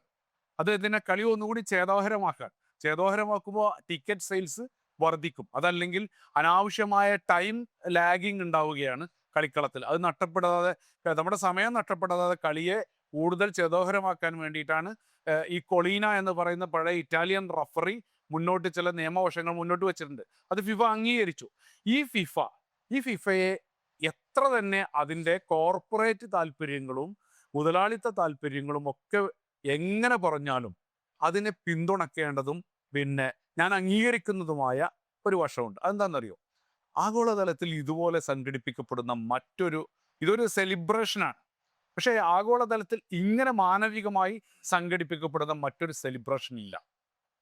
വളരെ ആസൂത്രിതമായി ഏറ്റവും ആഴത്തിൽ ഇതിൽ 966 ഞാനൊരു പുസ്തകത്തിൽ പറയുന്നുണ്ട്. 966 CAF ആഫ്രിക്കൻ ഫെഡറേഷന് ഫുട്ബോൾ കളിക്കാനുള്ള അംഗീകാരം. അത് വലിയ പോരാട്ടത്തിന്റെ ഒടുവിലാണ് അത് സംഭവിച്ചത്. വലിയ പോരാട്ടങ്ങൾക്കൂടി. പണ്ടൊക്കെ പ്ലേ ഓഫ് അവർക്ക് കളിക്കണമെങ്കിൽ ഏഷ്യൻ രാജ്യങ്ങളോട് പോരാടി ജയിച്ചിട്ട് വേണമായിരുന്നു. ആഫ്രിക്കയ്ക്ക് അതിന് വേണ്ട സ്ലോട്ടുകൾ ഉണ്ടായിരുന്നില്ല. ഈ സ്ലോട്ടുകൾക്ക് ഇംഗ്ലണ്ടിൽ പിന്നെ വേൾഡ് കപ്പ് ഫുട്ബോൾ നടക്കുന്ന സമയത്ത് അന്ന് 24 രാജ്യങ്ങളാണ് പങ്കെടുക്കുന്നത്. അല്ല, ആഫ്രിക്കയ്ക്ക് സ്ലോട്ടില്ല. ഏഷ്യൻ രാജ്യങ്ങൾക്ക് തന്നെ 2 സ്ലോട്ടാണ് മാക്സിമം ഉള്ളത്. പരമാവധി കളിക്കുന്നത് യൂറോപ്യൻ രാജ്യങ്ങളും പിന്നെ ലാറ്റിൻ അമേരിക്കൻ രാജ്യങ്ങളും അമേരിക്ക വൻകരയിലെ രാജ്യങ്ങളുമാണ് കളിച്ചുകൊണ്ടിരിക്കുന്നത്. അപ്പൊ അതിൻ്റെ ഇടയിൽ ആഫ്രിക്ക മുഴുവൻ ഒന്നിച്ചു നിന്ന് പോരാടിയിട്ട് അന്ന് സുഡാനിലെ ഖാർത്തൂമിലായിരുന്നു പിന്നെ ആഫ്രിക്കൻ ഫെഡറേഷന്റെ ആസ്ഥാനം ഉണ്ടായിരുന്നു. പിന്നീടാണ് അത് ഈജിപ്തിലേക്ക്, കൈറോയിലേക്ക് മാറിയത്. അപ്പോൾ ആഫ്രിക്ക വൻകര ഒന്നടങ്കം. അതിനുശേഷമാണ് അപ്പാർത്തീഡിന്റെ പ്രശ്നങ്ങൾ ദക്ഷിണാഫ്രിക്ക അനുഭവിക്കുന്നത്. അതിനു മുമ്പ് 966 ഇംഗ്ലണ്ടിലെ വെംബ്ലിയിൽ ഫൈനൽ നടക്കുന്നതിൻ്റെ മുമ്പായിട്ട് ലോകം മുഴുവൻ ആഫ്രിക്കക്ക് വേണ്ടി ശബ്ദിച്ചു. ഇന്ന് ആ ആഫ്രിക്ക ഫിഫ കൊടുത്ത ആ അവസരങ്ങൾ മുതലാക്കി ഇതിൽ വളരെ ആന്ത്രപ്പോളജിക്കലായിട്ടുള്ള ആഫ്രിക്കയുടെ സാന്നിധ്യത്തെ ഞാൻ തൊട്ടറിയുന്നുണ്ട്. പിന്നെ ചോട്ടാരകളും വാക്കോട്ടാരകളും വിവിധ ബയോളജിക്കൽ കൺവേർഷനുകളിലൂടെ വ്യത്യസ്ത ജാതി സങ്കര ഇനങ്ങളിലൂടെ മനുഷ്യൻ വേറിട്ടൊരു യൂണിവേഴ്സായി മാറുകയാണ്. ചുവന്ന മുടിയൻ മുലാറ്റോ എന്ന് പറയുന്ന ഒരാളുടെ കഥ ഞാൻ ഇതിനകത്ത് പറയുന്നുണ്ട്. ഒരു ഹെയ്ത്തി റിപ്പബ്ലിക്കിലെ ഒരു കളിക്കാരനെ കുറിച്ച്, ഏണസ്റ്റ് ജീൻ ജോസഫ് എന്ന് പറയുന്ന കളിക്കാരനെ കുറിച്ച്. ഈ ഏണസ്റ്റ് ജീൻ ജോസഫ് എന്ന് പറയുന്ന ആള് ഹെയ്ത്തിക്ക് വേണ്ടി കളിക്കുന്ന സമയത്ത് അയാള് മയക്കുമരുന്ന് ഉപയോഗിച്ചു. പിന്നെ എഫർഡിൻ ഡ്രോപ്പ് ടെസ്റ്റിൽ അയാൾ പരാജയപ്പെട്ടു. അദ്ദേഹത്തിന്റെ ടീം അംഗങ്ങളും ടീമിന്റെ മാനേജ്മെന്റും ചേർന്ന് ക്രൂരമായി മർദ്ദിക്കുന്നു. പിന്നീട് അയാളെ ഷെറാട്ടൺ ഹോട്ടലിൽ, അത് ജർമ്മനിയിലെ കളി നടക്കുന്നത്, ജർമ്മനിയിലെ മ്യൂണിക്കിലെ ഷെറാട്ടണിൽ കൊണ്ടുപോയി വലിച്ചെറിയുന്നു. അവിടുന്ന് അയാൾ ഒരു വിധത്തിൽ നാട്ടിലെത്തിയപ്പോൾ അവിടുത്തെ പട്ടാള ഭരണാധികാരിയും കൂട്ടരും അദ്ദേഹത്തെ ക്രൂരമായി മർദ്ദിച്ചു. പിന്നീട് എഡ്വേർഡ് റെന്നറിനെ പോലെയുള്ള പിന്നെ ആ കാലഘട്ടത്തിലെ ഫുട്ബോൾ അക്കാഡമിഷ്യന്മാരുടെ സഹായത്തോടു കൂടി അയാൾ തിരിച്ചു വരുന്നുണ്ട്. ഇവിടെ ഞാൻ അതിനകത്ത് റിയാലിറ്റിയിൽ ഇല്ലാത്തൊരു സംഗതിയാണ്. ഞാൻ അതിനകത്ത് സോക്കർ ദർവീഷിനെ കൊണ്ടുവരികയാണ്. ആ സോക്കർ ദർവീഷിന്റെ സഹായത്തോടു കൂടി അയാൾ തിരിച്ചു വരുന്നു എന്നാണ്. ഇത് ഹെയ്ത്തി റിപ്പബ്ലിക്കിലെ പിന്നെ താഴേക്കിടയിൽ നിൽക്കുന്ന 1970കളിൽ ലോക ഫുട്ബോളിൽ നിറഞ്ഞിരുന്ന ഒരു മിഡ്ഫീൽഡറാണ് പിന്നെ ഈ പറയുന്ന ചുവന്ന മുടിയൻ, ദ റെഡ് ഹയേർഡ് മുലാറ്റോ. അദ്ദേഹം ഒരു ഇംഗ്ലീഷ് പത്രപ്രവർത്തകനാണ്, അയാൾ അങ്ങനെ പേര് വിളിച്ചത്. അതോടൊപ്പം തന്നെ 1994 നമ്മൾ പിന്നെ എന്താ പറയുക, സെൽഫ് ഗോളിലൂടെ ടീമിന് പരാജയം ഉണ്ടാക്കി കൊടുത്തു എന്ന കാരണത്താൽ കൊല ചെയ്യപ്പെട്ട കൊളംബിയൻ എസ്കോബാർ, ആന്ത്രേ എസ്കോബാർ. ഈ എസ്കോബാറിന് ഒരു ചരിത്രമുണ്ട്. നമ്മൾ ഓരോ കളിക്കാരനും ഇപ്പോൾ മറ്റൊന്ന് പറയാൻ, കേരളത്തിൽ ഞാൻ നേരിട്ട് കണ്ട കളിക്കാരനാണ് സാദിയോ മാനെ. കേരളത്തിൽ ഞാൻ നേരിട്ട് കണ്ട കളിക്കാരനാണ് ചീമ ഒഗേരി. കൽക്കട്ടയ്ക്ക് വേണ്ടിയിട്ടും കേരളത്തിലെ ചെറിയ സെവൻസിൽ വരെ കളിച്ച ഒരാളാണ് ചീമ ഒക്കേരി. ചീമ ഒക്കേരിയും സാദിയോ മാനയും ചേർന്നാണ് ഇന്ന് ആഫ്രിക്ക വൻകരയിലെ ഒരുപാട് വിദ്യാഭ്യാസ പ്രവർത്തനങ്ങൾ എന്ത് ചെയ്യുന്നത്, മുന്നോട്ട് പോകുന്നത്. അതുപോലെ തന്നെ ദിദിയർ ദ്രോഗ്ബ പോലെയുള്ള ആളുകൾ. അപ്പോൾ ഇതിനുള്ള ഇടം ഒരുക്കി കൊടുത്തത് ഫിഫയാണ് ഇതിനൊരു ഫ്രെയിം ഉണ്ടാക്കി കൊടുത്തത്. എന്തൊക്കെ പറഞ്ഞാലും അത് പിന്നെ ആദ്യകാലത്ത് ഫിഫ ഒരു ബ്രിട്ടീഷ് അനുകൂല നിലപാടെടുത്തിരുന്നു. ഇപ്പോഴും 2022 റഷ്യ പിന്നെ സ്വന്തം നാട്ടിൽ കളി നടന്നിട്ടും തൊട്ടടുത്ത പിന്നെ പീരീഡിൽ കളിക്കാത്തതിന്റെ കാരണം റഷ്യ ഉക്രൈനെ ആക്രമിച്ചു എന്നാണ്. പക്ഷെ ഇവിടെ നോക്കൂ, ആ സമയത്ത് ഇസ്രയേലിന് കളിക്കാൻ അവസരം കൊടുക്കുകയാണ്. ഇസ്രയേലിന്റെ കാര്യത്തിൽ ഫിഫ പക്ഷപാതിത്വപരമായി പെരുമാറുന്നുണ്ട്. നമുക്കറിയാവുന്ന കാര്യമാണ്. ലോകരാജ്യങ്ങൾ മുഴുവൻ അതിന്റെ പേരിൽ നമുക്കറിയാം ലാമിൻ യമാലിനെ പോലെയുള്ള ആളുകളടക്കം ആ വിഷയത്തിൽ പ്രതിഷേധം രേഖപ്പെടുത്തുകയും സ്പാനിഷ് ടീം പറയുന്നുണ്ട്, നിങ്ങൾ അതിന് പിന്നെ അതിനെല്ലാം സഹായങ്ങൾ ചെയ്തു കൊടുത്താൽ ഞങ്ങൾ അമേരിക്കയിൽ കളിക്കുകയില്ല എന്ന് പറഞ്ഞു. ആർജവത്തോടു കൂടി ലോകത്ത് രാഷ്ട്രീയം സംസാരിക്കുന്നതിന്റെ വേദി കൂടിയാണ് ഈ പറയുന്ന ഫിഫയുടെ അരങ്ങുകൾ. ഒപ്പം ക്രിസ്ത്യാനോ റൊണാൾഡോയെ പോലെ ആളുകൾ, നമുക്കറിയാലോ, ഒരു പരസ്യത്തിൽ തൻ്റെ നേരെ ക്യാമറ വരുന്നു എന്ന് കാണുന്ന സമയത്ത് ആ ഐക്കണെ അയാൾ മാറ്റിപ്പിടിക്കണം. ഇതല്ല കാണിക്കേണ്ടത്, എന്നിലൂടെ പോകേണ്ടത് ഇതല്ല എന്ന്. അതോടൊപ്പം തന്നെ ജർമ്മനിക്ക് വേണ്ടി കളിച്ചിരുന്ന മെസ്യൂട്ട് ഓസിൽ വംശീയമായ അധിക്ഷേപം നേരിട്ടപ്പോൾ ഇറ്റലിക്ക് വേണ്ടി കളിച്ചിരുന്ന എന്താണ് പേര്, ഒരു കറുത്തവർഗ്ഗക്കാരുണ്ട്, അയാൾ ഇങ്ങനെ അവസാനം ഗോൾ അടിച്ചിട്ട് ഒരു കുരങ്ങനെ പോലെ നിൽക്കുന്നുണ്ട്. 2 ഗോൾ അടിച്ച് മരിയോ ബലോട്ടലിയെ പോലെ. എന്തിന്? ഈ വംശീയ അധിക്ഷേപത്തിന് അവന് മറുപടി പറയാൻ, നോക്കൂ ഞാനൊരു കുരങ്ങനാണ്, ഒരു കുരങ്ങന് ഇത് സാധിക്കും എന്നാൽ കാണിച്ചു കൊടുക്കുകയാണ്. അപ്പോൾ വംശീയതയുടെയും അതുപോലെയുള്ള ജാതി രാഷ്ട്രീയത്തിൻ്റെയും അവർണ രാഷ്ട്രീയങ്ങളുടെയും അധസ്ഥിതാവസ്ഥയുടെയും സാമ്പത്തികമായ പിന്നാക്കാവസ്ഥയുടെയും എല്ലാ കഥകളും ഒന്നിച്ച് വന്ന് ഒരു തുരുത്തിൽ നിൽക്കുന്ന ഒരു പന്തിന്റെ ആകൃതിയിൽ നിൽക്കുന്ന ഒന്നാണ് ഫിഫയുടെ ഈ കളിക്കളം എന്ന് പറഞ്ഞാൽ. അപ്പോൾ ഈ കളിക്കളത്തിൽ ഞാൻ ഇതിന്റെ അവസാനത്തിലേക്ക് വരിക. ഈ കളിക്കളത്തിൽ ഇപ്പോൾ നമ്മുടെ പ്രിയപ്പെട്ട മുഖ്താർ എഴുതിയ കഥ പോലെ ഇതിനൊരു കേരള ലൊക്കാലിറ്റിയിൽ നമ്മൾ ഉണ്ടാക്കുന്ന വരച്ചു ചേർക്കുന്ന ചിത്രം, അത് മലബാറുണ്ട്, കേരളം മുഴുവനുണ്ട്. കേരളം മുഴുവനായി തന്നെ ഉണ്ട്. കേരളത്തെ പോലെ ഫുട്ബോളിനെ സ്നേഹിക്കുന്ന മറ്റൊരു പ്രദേശമില്ല. നിങ്ങളൊന്ന് ആലോചിച്ച് നോക്കൂ, ഇവിടെ ഫുട്ബോളിന് ഗസലുണ്ട്. ഷഹബാസ് അമൻ 3-4 ഗസൽ പാടിയിട്ടുണ്ട്. ഇവിടെ ഫുട്ബോളിൽ നോവിക് അബാഡിയാണ് അത് എഴുതുന്നത്. ഇന്ത്യൻ ഫുട്ബോൾ ജേർണലിസ്റ്റുകളുടെ കൂട്ടത്തിൽ ഏറ്റവും പിന്നെ എന്താ ടോപ്പ് മോസ്റ്റ് ആയിട്ടുള്ള ആളാണ് നോവിക് അബാഡിയ. 2021 അദ്ദേഹം മരണപ്പെട്ടു പോകുന്നത്. നോവിക് അബാഡിയ കേരളത്തെ പറ്റിയിട്ട് എഴുതി അവസാനം പറയുന്നുണ്ട്, മലപ്പുറം എന്ന് പറഞ്ഞാൽ അതിൻ്റെ കിൻഡർ ഗാർഡനാണ്. KG ആണ് എന്ത് ഇന്ത്യൻ ഫുട്ബോളിന്റെ കിൻഡർ ഗാർഡനാണ് മലപ്പുറം. അദ്ദേഹം ആ മലപ്പുറത്തെ വിശേഷിപ്പിക്കുന്നത് ഒരു ജില്ല മുഴുവൻ ഒരൊറ്റ ഗ്രാമം പോലെയാണ്. ഈ ഗ്രാമം ഒന്നായി ഫുട്ബോൾ കളിക്കുന്നു. ഗുജറാത്ത് കലാപത്തെ പറ്റി കൂടി അദ്ദേഹം പരാമർശിക്കുന്നുണ്ട് കേട്ടോ. സ്വന്തം കൂട്ടുകാരനെ അഹമ്മദാബാദിലെ തെരുവിലേക്ക് വലിച്ചഴിച്ച് വെട്ടി നുറുക്കിയതിനെ പറ്റി എഴുതിയ ആളാണ് നോവിക് അബാഡിയ. അതിന്റെ വേദനയിൽ അയാൾ 2 വർഷം ഫുട്ബോൾ കണ്ടിട്ടില്ല. അദ്ദേഹം മലബാറിനെ പറ്റി എഴുതിയതും ഗുജറാത്തിൽ ഒരു ഭാഗത്ത് മനുഷ്യരുടെ കാലുകൾ പട്ടി കടിച്ചു വലിച്ച് ചീഞ്ഞളിയുകയാണെങ്കിൽ ഇവിടെ തൊട്ടപ്പുറത്ത് ഈ നമ്മളെല്ലാം ആക്ഷേപിക്കുന്ന ഒരു പ്രദേശം അതിൻ്റെ കാലുകൾ തത്തിക്കളിക്കുന്ന ഡ്രീം ഫൂട്ടുകളായിട്ട് മാറുകയാണ്. ഏത്? മലബാറിലെ മലപ്പുറത്തിന്റെ കാലുകളെ പറ്റിയ കുഞ്ഞു കാലുകളിൽ പന്താണ് കാണുന്നത്. ഇത് നോവിക് അബാഡിയ എഴുതുക. പുസ്തകത്തിന്റെ പേര് ഞാൻ ഓർക്കുന്നില്ല, ഇതിനകത്ത് ഞാൻ പരാമർശിച്ചിട്ടുണ്ട്. അപ്പോൾ ഞാൻ എൻ്റെ പുസ്തകത്തിൽ ഈ യാത്ര ചെയ്യുന്നതിൻ്റെ ഇടയ്ക്ക് നിങ്ങൾ വായിച്ചെത്തിയിട്ടുണ്ടോ എന്നറിയില്ല.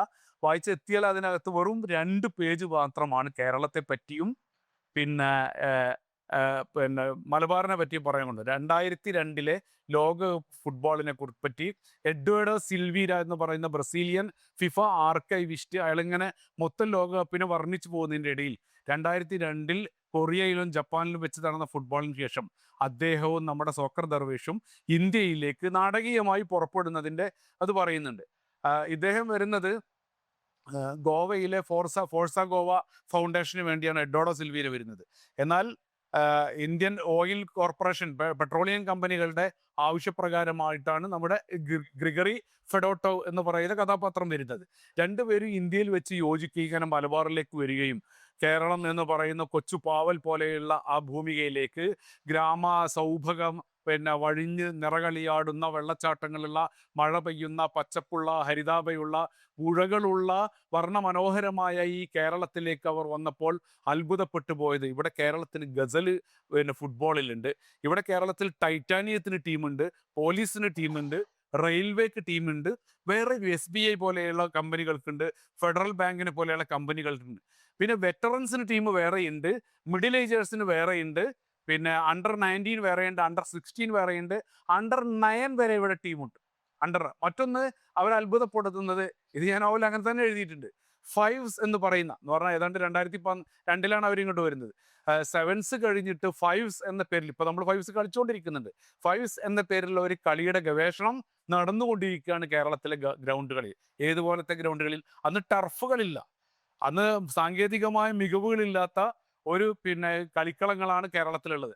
ആ സമയത്ത് പുല്ലും പൊടിയും പറ്റിയ ചേറും ചെളിയും പറ്റിയ ഗ്രൗണ്ടുകളിൽ ഫൈവ്സ് പോലെയുള്ള ടെക്നിക്കലി അങ്ങേയറ്റം, നമ്മൾ ക്രിക്കറ്റിൽ ടെസ്റ്റിൽ നിന്ന് ഏകദിനം ഉണ്ടാവുകയും 1 ഡേ മാച്ച് ഉണ്ടാവുകയും 1 ഡേ മാച്ചിൽ നിന്ന് 2020 ഉണ്ടാവുകയും ഇനിയും അതിലും ചെറിയ വളരെ പ്രിമിറ്റീവായിട്ടുള്ള കളികളിലേക്ക് പോകുന്നതിനെ പറ്റി ഗവേഷണം നടക്കുന്നതിന് മുമ്പ് മറ്റൊരു ഒരു ലോകത്തെ ഇവിടെ ക്രിയേറ്റ് ചെയ്ത് വെച്ചിട്ടുണ്ട്. ഇവിടെ ഫിഫ അംഗീകരിച്ച മാമുക്കോയ സാറിനെ പോലെയുള്ള റഫറിമാരുണ്ട്, ഷറഫ് അലിയെ പോലെ, ജാബറിനെ പോലെയുള്ള കളിക്കാർ അന്നേ ഇന്ത്യയുടെ കളിക്കാരാണ്, ഇന്ത്യയുടെ പുറത്തു പോയിട്ട് വിദേശത്തിന് വേണ്ടി കളിച്ച ആളുകളാണ്.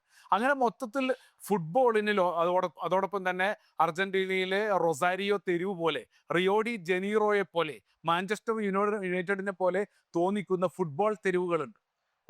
ഓരോ ഇടങ്ങളിലും ഓരോരുത്തർക്കും സ്വന്തമായ കളിക്കാരുണ്ട്. ആ കളിക്കാർക്ക് ഫാൻസ് അസോസിയേഷൻ ഉണ്ട്. ഒപ്പം അതുപോലെ തന്നെ ക്ലബ്ബുകളുണ്ട്, അവരുടെ പേര് ക്ലബ്ബുകളുണ്ട്. അവരുടെ പേരിൽ ദുരിതാശ്വാസ നിധി വരെയുണ്ട്. അത്രയും സമഗ്രമായി ഫുട്ബോളിനെ സ്നേഹിക്കുന്ന മറ്റൊരു പ്രദേശം ലോകത്ത് ഞാൻ കണ്ടിട്ടില്ല എന്നാണ് എഡ്വേർഡോ സിൽവീരയെ കൊണ്ട് ഞാൻ എഴുതിപ്പിക്കുകയാണ്. ഇതിന് അങ്ങനെ എഴുതാൻ കാരണം, ഇപ്പൊ എൻ്റെ പ്രിയപ്പെട്ട സുഹൃത്ത് മുസഫർ അഹമ്മദ് ഈ പുസ്തകം വായിച്ചിട്ട് എന്നോടൊരു നെഗറ്റീവ് പറഞ്ഞു. പക്ഷെ ആ നെഗറ്റീവ് പറഞ്ഞാൽ അദ്ദേഹം പോസിറ്റീവായിട്ടാണ് പറഞ്ഞത്. ഇതിലൊറ്റ കാര്യമുള്ളൂ, ഇതിൽ ഈ ഇത്രയും നന്നായി ഫുട്ബോളിലേക്ക് നമ്മുടെ നാടിനെ അവഗണിച്ചു കളഞ്ഞു. പക്ഷെ ഞാനത് അങ്ങനെ മനഃപൂർവ്വം ചെയ്തതാണ്, അവഗണിച്ചതല്ല. കാരണം ഇതിനെ നമ്മൾ കേരളത്തെ ഏതെങ്കിലും ഒരു ഗോളാന്തര ലോകത്തു നിന്ന് നോക്കി കാണുന്നത് പോലെ ഒരു പുറമേ നിന്ന് കേരളത്തെ നോക്കിയാൽ എങ്ങനെ ഉണ്ടാവുമെന്ന് നമ്മുടെ വലുപ്പത്തരം പറയാൻ വേണ്ടി ചിലപ്പോൾ ഇങ്ങനെ പറയാറുണ്ട്. അമേരിക്കയിലെ പ്രമുഖ ഡാൻസർ കഥകളി കളിച്ചു, നമ്മൾ ഇങ്ങനെ എഴുതി വെക്കും, അതൊരു ഭയങ്കര കാര്യമായിട്ട് എഴുതി വെക്കും. അല്ലെങ്കിൽ കേരളത്തിലെ മത്തിയും പൂളയും അത് റൊണാൾഡോ കഴിച്ചു, വലിയ കാര്യമായിട്ട് എഴുതി വെക്കും. സത്യത്തിൽ അതിൽ വലുപ്പം മറ്റൊന്നുമില്ല. പക്ഷേ നമ്മളെ സംബന്ധിച്ചിടത്തോളം നമ്മളെ മറ്റുള്ളവർ എങ്ങനെ നോക്കി കാണുന്നു എന്നതിൻ്റെ കൗതുകമാണ് നമ്മൾ തന്നെ നമ്മളെ കാണുന്നു എന്നതിനേക്കാൾ ഉണ്ടാവുക. അപ്പോൾ ആ ഒരു കൗതുകം ഞാനിതിൻ്റെ ഒരു ഫസ്റ്റ് പാർട്ടിൽ നിർത്തുന്നില്ല. ഇൻഷാ അല്ലാഹ് അടുത്ത ലോകകപ്പൊക്കെ ആകുമ്പോഴേക്ക് ഇതിൻ്റെ ഒരു സെക്കൻഡ് പാർട്ട് കൊണ്ടുവരാൻ ഞാൻ ആലോചിക്കുന്നുണ്ട്. കാരണം അതിനുള്ള എന്താ പറയുക, ചില കമ്പികൾ ഞാനിങ്ങനെ കൊളുത്തി ഇട്ട് വെച്ചിട്ടുണ്ട്. അത് ചെയ്യും. അതിലാണ് സ്വാഭാവികമായിട്ട് എനിക്ക് കേരളത്തെ പറ്റി കൂടുതൽ പറയാനുള്ളത്. ഒരു പക്ഷേ നമ്മുടെ ആഗ്രഹമാണ് അപ്പോഴത്തേക്ക് നമുക്ക് തഹ്സിനിലൂടെ അല്ലെങ്കിൽ മറ്റു ആളുകളിലൂടെ ലോക ഫുട്ബോളിലേക്ക് ഇനിയും തങ്ങളുടെ കാലുകൾ വെച്ചടി മുന്നോട്ട് വെക്കുന്ന കളിക്കാരും ആവേശോജ്ജലമായി നമ്മളെ കോരിത്തെരിപ്പിക്കുന്ന മറ്റാളുകളും ഉണ്ടായെങ്കിൽ അത് നമ്മുടെ വാക്കുകളുടെയും അക്ഷരങ്ങളുടെയും പ്രോത്സാഹനത്തിൻ്റെയും ഒക്കെ ഒരു വിജയം കൂടിയാണ് എന്നാണ് എനിക്ക് പറയാനുള്ളത്. ആ ഒരു ഫോർമാറ്റിലാണ് ഞാനിത് എഴുതിയത്. എന്തായിരുന്നാലും സന്തോഷം. ഏതാണ്ട് 900ഓളം കോപ്പി പ്രത്യേകിച്ച് പ്രചാരണങ്ങളൊന്നും ഇല്ലാതെ തന്നെ ആളുകൾ ഇത് ഏറ്റെടുത്തു. ഇനിയും ഈ ലോകകപ്പ് ഫുട്ബോളിൻ്റെ സമയമായി കഴിഞ്ഞാൽ കുറച്ചുകൂടി ഇതിനുള്ള അന്വേഷണങ്ങൾ വരുമെന്നാണ് എൻ്റെ പ്രതീക്ഷ. ഇവിടെ ഞാൻ നിർത്തുക.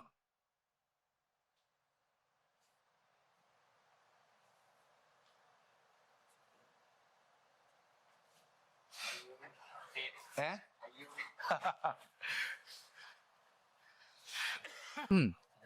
അയ്യൂബി എന്നതിനൊരു സ്പിരിച്വൽ തലമുണ്ട്. പിന്നെ അത് നിങ്ങൾക്ക് ആലോചിച്ചെടുക്കാവുന്നുള്ളൂ. ചിലപ്പോൾ ഞാനത് തിരിച്ചു എഴുതാറുണ്ട്, ഞാനല്ലാന്ന് തോന്നിക്കാൻ വേണ്ടിയിട്ട്. BUI എന്ന് എഴുതാറുണ്ട്. ഇതിൽ ഈ കഥാപാത്രം ഒരു ഹിഡൻ പയനിയറാണ്, ഒരു അൺസീൻ പയനിയറാണ്. ഞാനൊക്കെ അനുഭവിക്കുന്ന ഒരു പ്രധാന പ്രശ്നം എന്താണെന്ന് വെച്ചാൽ, ഒരുപാട് യാത്രകൾ ചെയ്യുമ്പോഴും നമ്മുടെ പേരൊരു ഭാരമാണ്. അത് ഒരു പിന്നെ ഒരു നമ്മുടെ ഔട്ട്ലുക്കിന് ഭാരമാണ് എന്നതിനേക്കാൾ നമ്മുടെ പ്രവർത്തനങ്ങൾക്ക് ഭാരമാണ്. പുറത്തേക്കുള്ള കാഴ്ചയെ അത് ബാധിക്കുന്നതിനേക്കാൾ പ്രശ്നം നമ്മുടെ പ്രവർത്തനങ്ങൾക്ക് ഭാരമാണ്. പ്രത്യേകിച്ചും അത് പലയിടത്തും വെച്ച് അത് കട്ട് ചെയ്യപ്പെടുന്നു. അതിൻ്റെ ഇടയ്ക്കാണ് ഒരു സംഭവം ഉണ്ടായി. ഞാൻ ഒരു വിദ്യാർത്ഥി സംഘടനയിലൊക്കെ പ്രവർത്തിച്ചിരുന്ന ഒരു കാലഘട്ടത്തിൽ, വളരെ ചെറുപ്പത്തിൽ കോടതിയുടെ മതിലും ഒരു പോസ്റ്റർ ഒട്ടിച്ചു. അപ്പോൾ പോലീസ് പിടിച്ച് പിന്നെ എൻ്റെ ഒപ്പം പോലീസിലാണ്. അപ്പോൾ നമുക്ക് പോലീസ് പിടിക്കുമ്പോൾ നമുക്ക് പ്രത്യേകിച്ചൊന്നും തോന്നൂല. കാരണം എന്താണ്, പാപ്പ പോലീസല്ലേ, അതിൻ്റെ ഒരു ധൈര്യത്തിലാണ് നിൽക്കുന്നത്. വിളിച്ച് SI റൂമിലേക്ക് കൊണ്ടുപോയിട്ട് ഞങ്ങൾ കുറേ പേരുണ്ട് ക്വസ്റ്റ്യൻ ചെയ്യാമെന്ന്. അതിൻ്റെ ഇടയിൽ SI നിങ്ങളെ പേരൊക്കെ എഴുതിയിരിക്കട്ടെ, ഞങ്ങൾ വിറപ്പിക്കുക. അന്ന് പ്രീഡിഗ്രിക്ക് പഠിക്കുന്ന കാലമാണ്. അപ്പോൾ പോലീസുകാർ ചോദിച്ചു, പിന്നെ എന്താണ് നിൻ്റെ പേര് ചോദിച്ചു. നമ്മുടെ സലാഹുദ്ദീൻ അയ്യൂബി. അപ്പോൾ അയാൾ എഴുതാൻ തുടങ്ങി സലാഹുദ്ദീൻ. പക്ഷെ സലാഹുദ്ദീൻ എന്ന് എഴുതി കഴിഞ്ഞ ശേഷം അയാൾ എഴുതുന്ന IUB എന്നാണ്. അപ്പോൾ ഞാൻ ഇടപെട്ടിട്ട് പറഞ്ഞു, സാർ അങ്ങനെയല്ല, എനിക്ക് തന്നെ ചിരി വന്നു, അങ്ങനെയല്ല, IUB എന്നുള്ളതൊരു പേരാണ്, അതെൻ്റെ ഇനീഷ്യൽ അല്ല എന്ന് പറഞ്ഞു. അതോടുകൂടി അയാൾ ചിരിക്കാൻ തുടങ്ങി. അയാൾ പിന്നെ അങ്ങനെ അതെടുത്ത് പിടിച്ച് നോക്കിയിട്ട് പറഞ്ഞു, നിനക്ക് ഈ പേര് മതി, അതാണ് കുറച്ചുകൂടി നല്ലത്, അത്രയും മതി, എന്തിനാ ഇതിങ്ങനെ നീട്ടി എഴുതുന്നത് എന്ന്. ആ പോലീസുകാരൻ പിന്നെ നമ്മുടെ സുഹൃത്തായി മാറി. പിന്നെ വർഷങ്ങൾക്ക് ശേഷം ഞാൻ പിന്നെ അതിനുശേഷം കുറേ പുസ്തകങ്ങളൊക്കെ എഴുതിയിട്ട്, എനിക്കറിയാമല്ലോ ഇച്ഛാമസ്ഥാനെ പറ്റിയൊക്കെ. ഇപ്പോഴും ഇച്ഛാമസ്ത് കലണ്ടർ എന്ന് പറയുന്ന സാധനം എഴുതിക്കൊണ്ടിരിക്കുക. അതിലും ഞാൻ പേര് ഉപയോഗിക്കാൻ പോകുന്നത് ഇനി IUB എന്ന് തന്നെയാണ്. കാരണം സലാഹുദ്ദീൻ എന്നുള്ളത് ഒരു ഭാരമായിട്ടൊന്നുമല്ല പറഞ്ഞു, ഭാരമാണ് എന്നൊരു വാക്ക് ഞാൻ പ്രയോഗിച്ചു, ആ അർത്ഥത്തിലുള്ള ഭാരമല്ല. നമുക്ക് മറഞ്ഞു നിൽക്കാൻ പറ്റിയാൽ, ഞാൻ പിന്നെ പല കാര്യങ്ങളിൽ നിന്ന് രക്ഷപ്പെടാൻ ആഗ്രഹിക്കുന്ന ഒരാളാണ്. അത് അങ്ങനെ ആവുന്നതുകൊണ്ട് പ്രത്യേകിച്ച് നേട്ടങ്ങളുണ്ടോ എന്ന് എനിക്കറിയില്ല. പരമാവധി ഇപ്പം ഈ പുസ്തകത്തിൻ്റെ കച്ചവടത്തിന് വേണ്ടിയിട്ടാണ് സത്യം പറഞ്ഞ് നിങ്ങളുടെ മുമ്പിൽ വന്നിരിക്കുന്നത്. അല്ല എങ്കിൽ, കാരണം പിന്നെ ഇത് കുറച്ചുകൂടി ആളുകളിലേക്ക് എത്തണം എന്നുണ്ട്. അതിന് ഇതുപോലെയുള്ള സോഷ്യൽ മീഡിയയും മറ്റു സംഗതിയൊക്കെ അവലംബിക്കേണ്ടി വരും, സ്വാഭാവികമാണ്. അല്ല എങ്കിൽ നമുക്ക് നമ്മുടെ പേരും വിലാസവും വലിയ ഭാര. കാരണം ഒന്ന് ഒതുങ്ങിയിരിക്കാൻ കഴിയില്ല, ഒന്ന് സ്വസ്ഥമായിരിക്കാൻ കഴിയില്ല, ശാന്തമായി ആലോചിക്കാൻ കഴിയില്ല. അപ്പോഴത്തേക്ക് നമ്മുടെ ഈ പേരിൻ്റെ വാല് തൂങ്ങുന്നത് കൊണ്ട് അതിലേക്ക് കണക്ട് ചെയ്യപ്പെടുന്ന ഒരുപാട് കാര്യങ്ങൾ അങ്ങനെ കയറി വന്നുകൊണ്ടേയിരിക്കും, അന്വേഷണങ്ങളും. ഒരു ദിവസം ഞാൻ പറയട്ടെ, ഒരു ദിവസം ചുരുങ്ങിയത് ഇച്ഛാമസ്ഥാനെ പറ്റി ചോദിക്കാൻ ഒരു 10 കോളെങ്കിലും വരും. 10 കോൾ. ആളുകൾക്ക് വേണ്ടത് എന്താണെന്നറിയോ? ആളുകൾക്ക് വേണ്ടത് ഇച്ഛാമസ്ഥാൻ്റെ കുടുംബവുമായിട്ടൊരു കണക്ഷൻ. ഇച്ഛാമസ്ഥാൻ്റെ പാട്ട് ഞാനാണ് ആദ്യം കണ്ടുപിടിച്ചത്, IUB അല്ല. ഈ പറയുന്ന വിളിക്കുന്ന ആള് എനിക്കാണ് അതുമായിട്ട് ആദ്യം ബന്ധം ഉണ്ടായത്. കാരണം ഞാൻ അത് 2002 ഒരാളിനോട് പറഞ്ഞതാണ്, ഉദാഹരണമായിട്ട് പറഞ്ഞു. 2002 ഞാനത് പാടിയിട്ടുണ്ട്. ഞാൻ പറഞ്ഞു ഓക്കെ ശരിയാണ്. ഞാൻ 2009 ആദ്യമായിട്ട് ഇച്ഛാമസ്ഥാനെ പറ്റിയിട്ട് ഒരു മാസികയിൽ ഇവിടെ എഴുതുന്നത്, ശരിയായിരിക്കാം. പക്ഷേ ഞാൻ ജനിച്ചപ്പം തൊട്ട് ഇച്ഛാമസ്ഥാൻ എൻ്റെ കൂടെ ഉണ്ട്. കാരണം എൻ്റെ ഉപ്പാപ്പ അദ്ദേഹത്തിൻ്റെ ശിഷ്യനായിരുന്നു. പക്ഷെ ഇച്ഛയാണെന്നും ഇദ്ദേഹം ഒരു മസ്താനാണെന്നും കണ്ണൂരാണ് അദ്ദേഹത്തെ മറമാടിയെന്നും കാസർഗോഡാണ് അദ്ദേഹം ജനിച്ചതെന്നൊക്കെയുള്ള കഥയിലേക്ക്, അന്വേഷണത്തിലേക്ക് ഞാൻ എത്തുന്നത് നമ്മുടെ ഒരു അപ്പോൾ ആ പ്രായത്തിലേക്ക് എത്തുന്നതോട് കൂടിയിട്ട് അതിനു മുമ്പേ നമ്മുടെ പേര് എവിടെയൊക്കെയോ രേഖപ്പെടുത്തപ്പെട്ടു പോയി. അതിനുള്ളൊരു കുഴപ്പം എന്താ വെച്ചാൽ, ആ പേര് വെച്ചിട്ട് ആളുകൾ എന്ത് ചെയ്യും, നമ്മളെ പിന്നെ എക്സ്പ്ലോയിറ്റ് ചെയ്യല്ല, എന്താ ഞാൻ പറയുക, നമ്മുടെ സ്വസ്ഥതയ്ക്ക് പിന്നെ ഇടം തരാത്ത രീതിയിൽ എന്ത് ചെയ്യും, നമ്മളെ എങ്ങനെ കയറി അറ്റാക്ക് ചെയ്തുകൊണ്ടിരിക്കും. പലർക്കും പലതും പറഞ്ഞു കൊടുക്കണം, പലതും അങ്ങനെ പറയാത്ത ഒരാളൊന്നല്ല, ഞാൻ വിളിച്ചാൽ പറഞ്ഞു കൊടുക്കുകയൊക്കെ ചെയ്യും. പക്ഷെ എങ്കിൽ പോലും കുറച്ചുകൂടി മറഞ്ഞു നിന്നാൽ അന്വേഷണം പൂർത്തിയാക്കേണ്ട കുറേ സംഗതികൾ. ഞാൻ പിന്നെ ഇന്നലെയും മിന്നാന്നൊക്കെ യാത്രകളിലാണ്. ഈ യാത്ര നമ്മൾ പോകുന്നത് ആളുകളെ അറിയിച്ചിട്ടല്ല, മറഞ്ഞു നിന്ന് യാത്ര ചെയ്യുമ്പോൾ ഒരു സൗകര്യം, നമുക്ക് കുറച്ചുകൂടി കാര്യങ്ങൾ കിട്ടും. ഇപ്പോൾ ഒരു ഉദാഹരണം പറഞ്ഞുതരാം. ഇച്ഛാമസ്ഥാനെ പറ്റി എഴുതുന്ന സമയത്ത് ഞാൻ ആദ്യം പിന്നെ കണ്ണൂരിലുള്ള കുറേ ആളുകളുടെ അടുത്ത് പോയിരുന്നു, കുറേ കാര്യങ്ങൾ അന്വേഷിച്ചു. പിന്നെ ഞാൻ ചെല്ലുമ്പോഴൊക്കെ അയാൾക്ക് ഇച്ഛാമസ്ഥാനെ പറ്റിയാണ് വേണ്ടത് എന്നുള്ള അത് വരും. അപ്പം ഞാൻ എൻ്റെ ഐഡൻറ്റിറ്റി ഒന്ന് മറച്ചു പിടിച്ചു നോക്കി. അപ്പോൾ നമുക്ക് കുറച്ചുകൂടി കൂടുതൽ കാര്യങ്ങൾ കിട്ടും. ഒടുവിൽ അസീസ് എന്ന് പറയുന്ന പ്രിയപ്പെട്ട ഒരു സുഹൃത്തുണ്ട്, നിച്ചവസ്ഥാൻ്റെ കുടുംബത്തിലുണ്ടായിരുന്ന ഒരാളാണ്. അയാളൊരു കടലവണ്ടിക്കാരനായിരുന്നു. അയാൾ കൊണ്ടുപോയിട്ട് പറഞ്ഞു, നിങ്ങൾ ആരാ എന്താണെന്നൊന്നും നിങ്ങൾ പറയണ്ട, നിങ്ങൾ എഴുതാനാ, അത് പ്രത്യേകിച്ച് പറയേ വേണ്ട, എഴുതാനാന്നൊക്കെ പറഞ്ഞു കഴിഞ്ഞാൽ തന്നെ ഈ സൂഫി തലങ്ങൾക്ക് പിന്നെ ഒരു അത് സാമൂഹിക വിരുദ്ധമല്ല. ഞാൻ അതിനുകൊണ്ട് തന്നെ എൻ്റെ കഥയിൽ ഒരു ബുദ്ധിസ്റ്റ് കഥ പറഞ്ഞിട്ടുണ്ട്. സാമൂഹികത, അപ്പോൾ ഒരു ഉദാഹരണം പറയാം. ഒരു സൂഫിയുടെ അടുത്ത് നിന്നിട്ട് നിങ്ങളെ സാമൂഹികമായ പ്രവർത്തനങ്ങളിലൊന്നും കാണുന്നില്ലല്ലോ, നിങ്ങൾ എപ്പോഴും മിണ്ടാതിരിക്കുകയാണല്ലോ എന്ന് പറഞ്ഞു. അപ്പോൾ പിന്നെ സൂഫിയുടെ മറുപടി, അതെ, അതാണ് എൻ്റെ സാമൂഹികത. അപ്പോൾ അയാൾ ചോദിച്ചു, അല്ല അതാ ഞാൻ ചോദിക്കുന്നത്, നിങ്ങളിതിലൊന്നും ഇടപെടുന്നില്ലല്ലോ. ഞാൻ ഇടപെടാതിരിക്കുന്നു എന്നുള്ളതാണ് എന്നെ കൊണ്ടൊരു ഷെറ്, എന്നെ കൊണ്ടൊരു ശല്യം സമൂഹത്തിന് വേണ്ട. ഞാൻ എന്നെ മറച്ചു പിടിച്ചിരിക്കുന്നു, സമൂഹം അതുകൊണ്ട് എന്നിൽ നിന്ന് രക്ഷപ്പെടട്ടെ, ഞാൻ സമൂഹത്തിൽ നിന്ന് രക്ഷപ്പെടട്ടെ. ഇതാണ് ഞാൻ പറഞ്ഞു വരുന്ന സംഗതി. അപ്പോൾ അങ്ങനെ പിടിച്ചു കഴിഞ്ഞാൽ നമ്മുടെ കമ്മ്യൂണിറ്റിയിലെങ്കിലും എനിക്ക് മറഞ്ഞിക്കാൻ പറ്റും. ഇനിയിപ്പോ ഇതിനകത്ത് ഞാൻ ഇതിന്റെ മാനേജ്മെന്റ് നിർബന്ധിച്ചാണ് അതിനകത്തൊരു ബയോഗ്രഫി കൊടുത്തത്. അടുത്തതിലൊന്നും അതും ഉണ്ടാവൂല. താല്പര്യമില്ല. മനോഹരമായിട്ടാണ് അദ്ദേഹം സംസാരിക്കുക. കാരണം ഇതിനെക്കുറിച്ച് അറിയാന്ന്, ഈ കളി ഫുട്ബോള് എനിക്ക് തോന്നുന്നത് ഈ കണക്കൊക്കെ പോലെയാണ്. കണക്ക് എല്ലാവർക്കും പെട്ടെന്ന് പിടികിട്ടിക്കൊള്ളുന്നില്ല. പക്ഷെ ചില അധ്യാപകർ കണക്കെടുക്കുമ്പോൾ നമുക്ക് പെട്ടെന്ന് മനസ്സിലാവും. അതേപോലെയാണ് ഇതിൻ്റെ. അപ്പോൾ വളരെ മനോഹരമായിട്ട് അദ്ദേഹത്തിന് ഇത് അവതരിപ്പിക്കാൻ, എനിക്ക് ആ നോവൽ വായിക്കുമ്പോൾ ഉണ്ടാകുന്ന അതേ ഒരു ഫീലോട് കൂടി നമുക്ക് അദ്ദേഹത്തിൻ്റെ സംസാരം കേൾക്കാൻ പറ്റുന്നുണ്ട്, അല്ലെങ്കിൽ അത് ആസ്വദിക്കാൻ പറ്റുന്നുണ്ട് എന്നുള്ളതാണ്. കാരണം ഇത്ര നേരം സംസാരിച്ചിട്ട് നമുക്ക് പുതിയ ഒരു ഇത് കേൾക്കുന്ന പോലെ ഒരു ഫീലാണ്. ഞങ്ങൾ ഈ ഉസ്താദ് എംബാപ്പയുടെ ഒരു പ്രശ്നം വെച്ചാൽ ഞങ്ങൾ ഇതിനെക്കുറിച്ച് പലവട്ടം സംസാരിച്ചിട്ടുള്ള ആളാണ്. ഇവിടെ തന്നെ നമ്മൾ ഒരു പ്രാവശ്യം ഈ പുസ്തകമായിട്ട് ബന്ധപ്പെട്ട് ചർച്ച നടത്തിയാണ്. പിന്നെ ഈ കഥ വരുന്നതും ഈ കഥ രൂപപ്പെടുന്നതൊക്കെ ഈ പിന്നെ ദാറുഹുദയുമായിട്ടും അതേപോലെ തന്നെ ബുക്ക് പ്ലസുമായിട്ട് ബന്ധപ്പെട്ടിട്ടാണ്. കാരണം വെച്ചാൽ ഈ കഥ വരുന്നത് ഈ തെളിച്ചം മാസികയിലായിട്ട് ബന്ധപ്പെട്ട്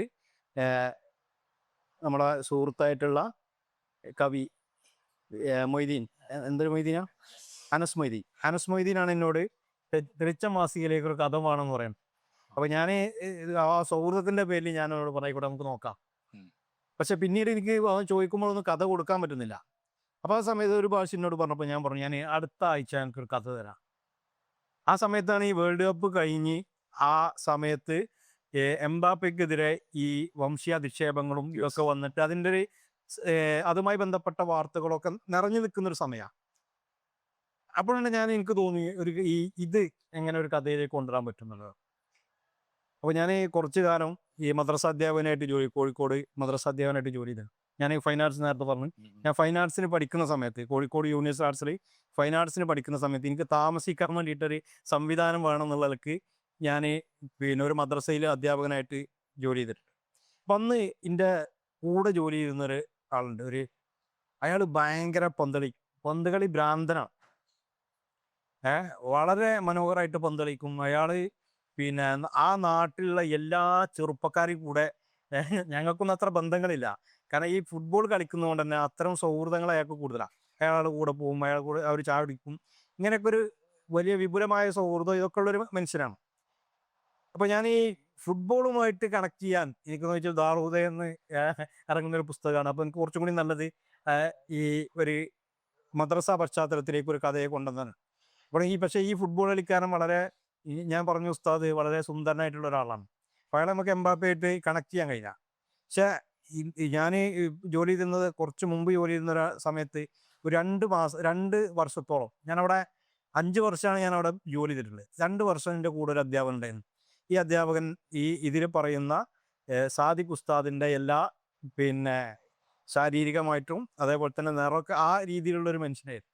അയാൾ അനുഭവിക്കുന്ന ഈ നിറത്തിൻ്റെ പേരിൽ അയാൾ ഇത്തരം കുറേ പ്രശ്നങ്ങൾ അഭിമുഖീകരിക്കുന്നുണ്ട്. അയാൾ അതേപോലെ തന്നെ പള്ളിയിൽ ബാങ്ക് കൊടുക്കുന്ന ആളായിരുന്നു, നന്നായിട്ട് ബാങ്ക് കൊടുക്കും. പക്ഷേ അയാളോടൊക്കെ ഈ പള്ളി കമ്മിറ്റിപ്പെട്ട ആളുകൾ പോലെ തന്നെ വളരെ മോശമായിട്ട് സംസാരിക്കുന്നത് ഞാൻ കേട്ടിട്ടുണ്ട്.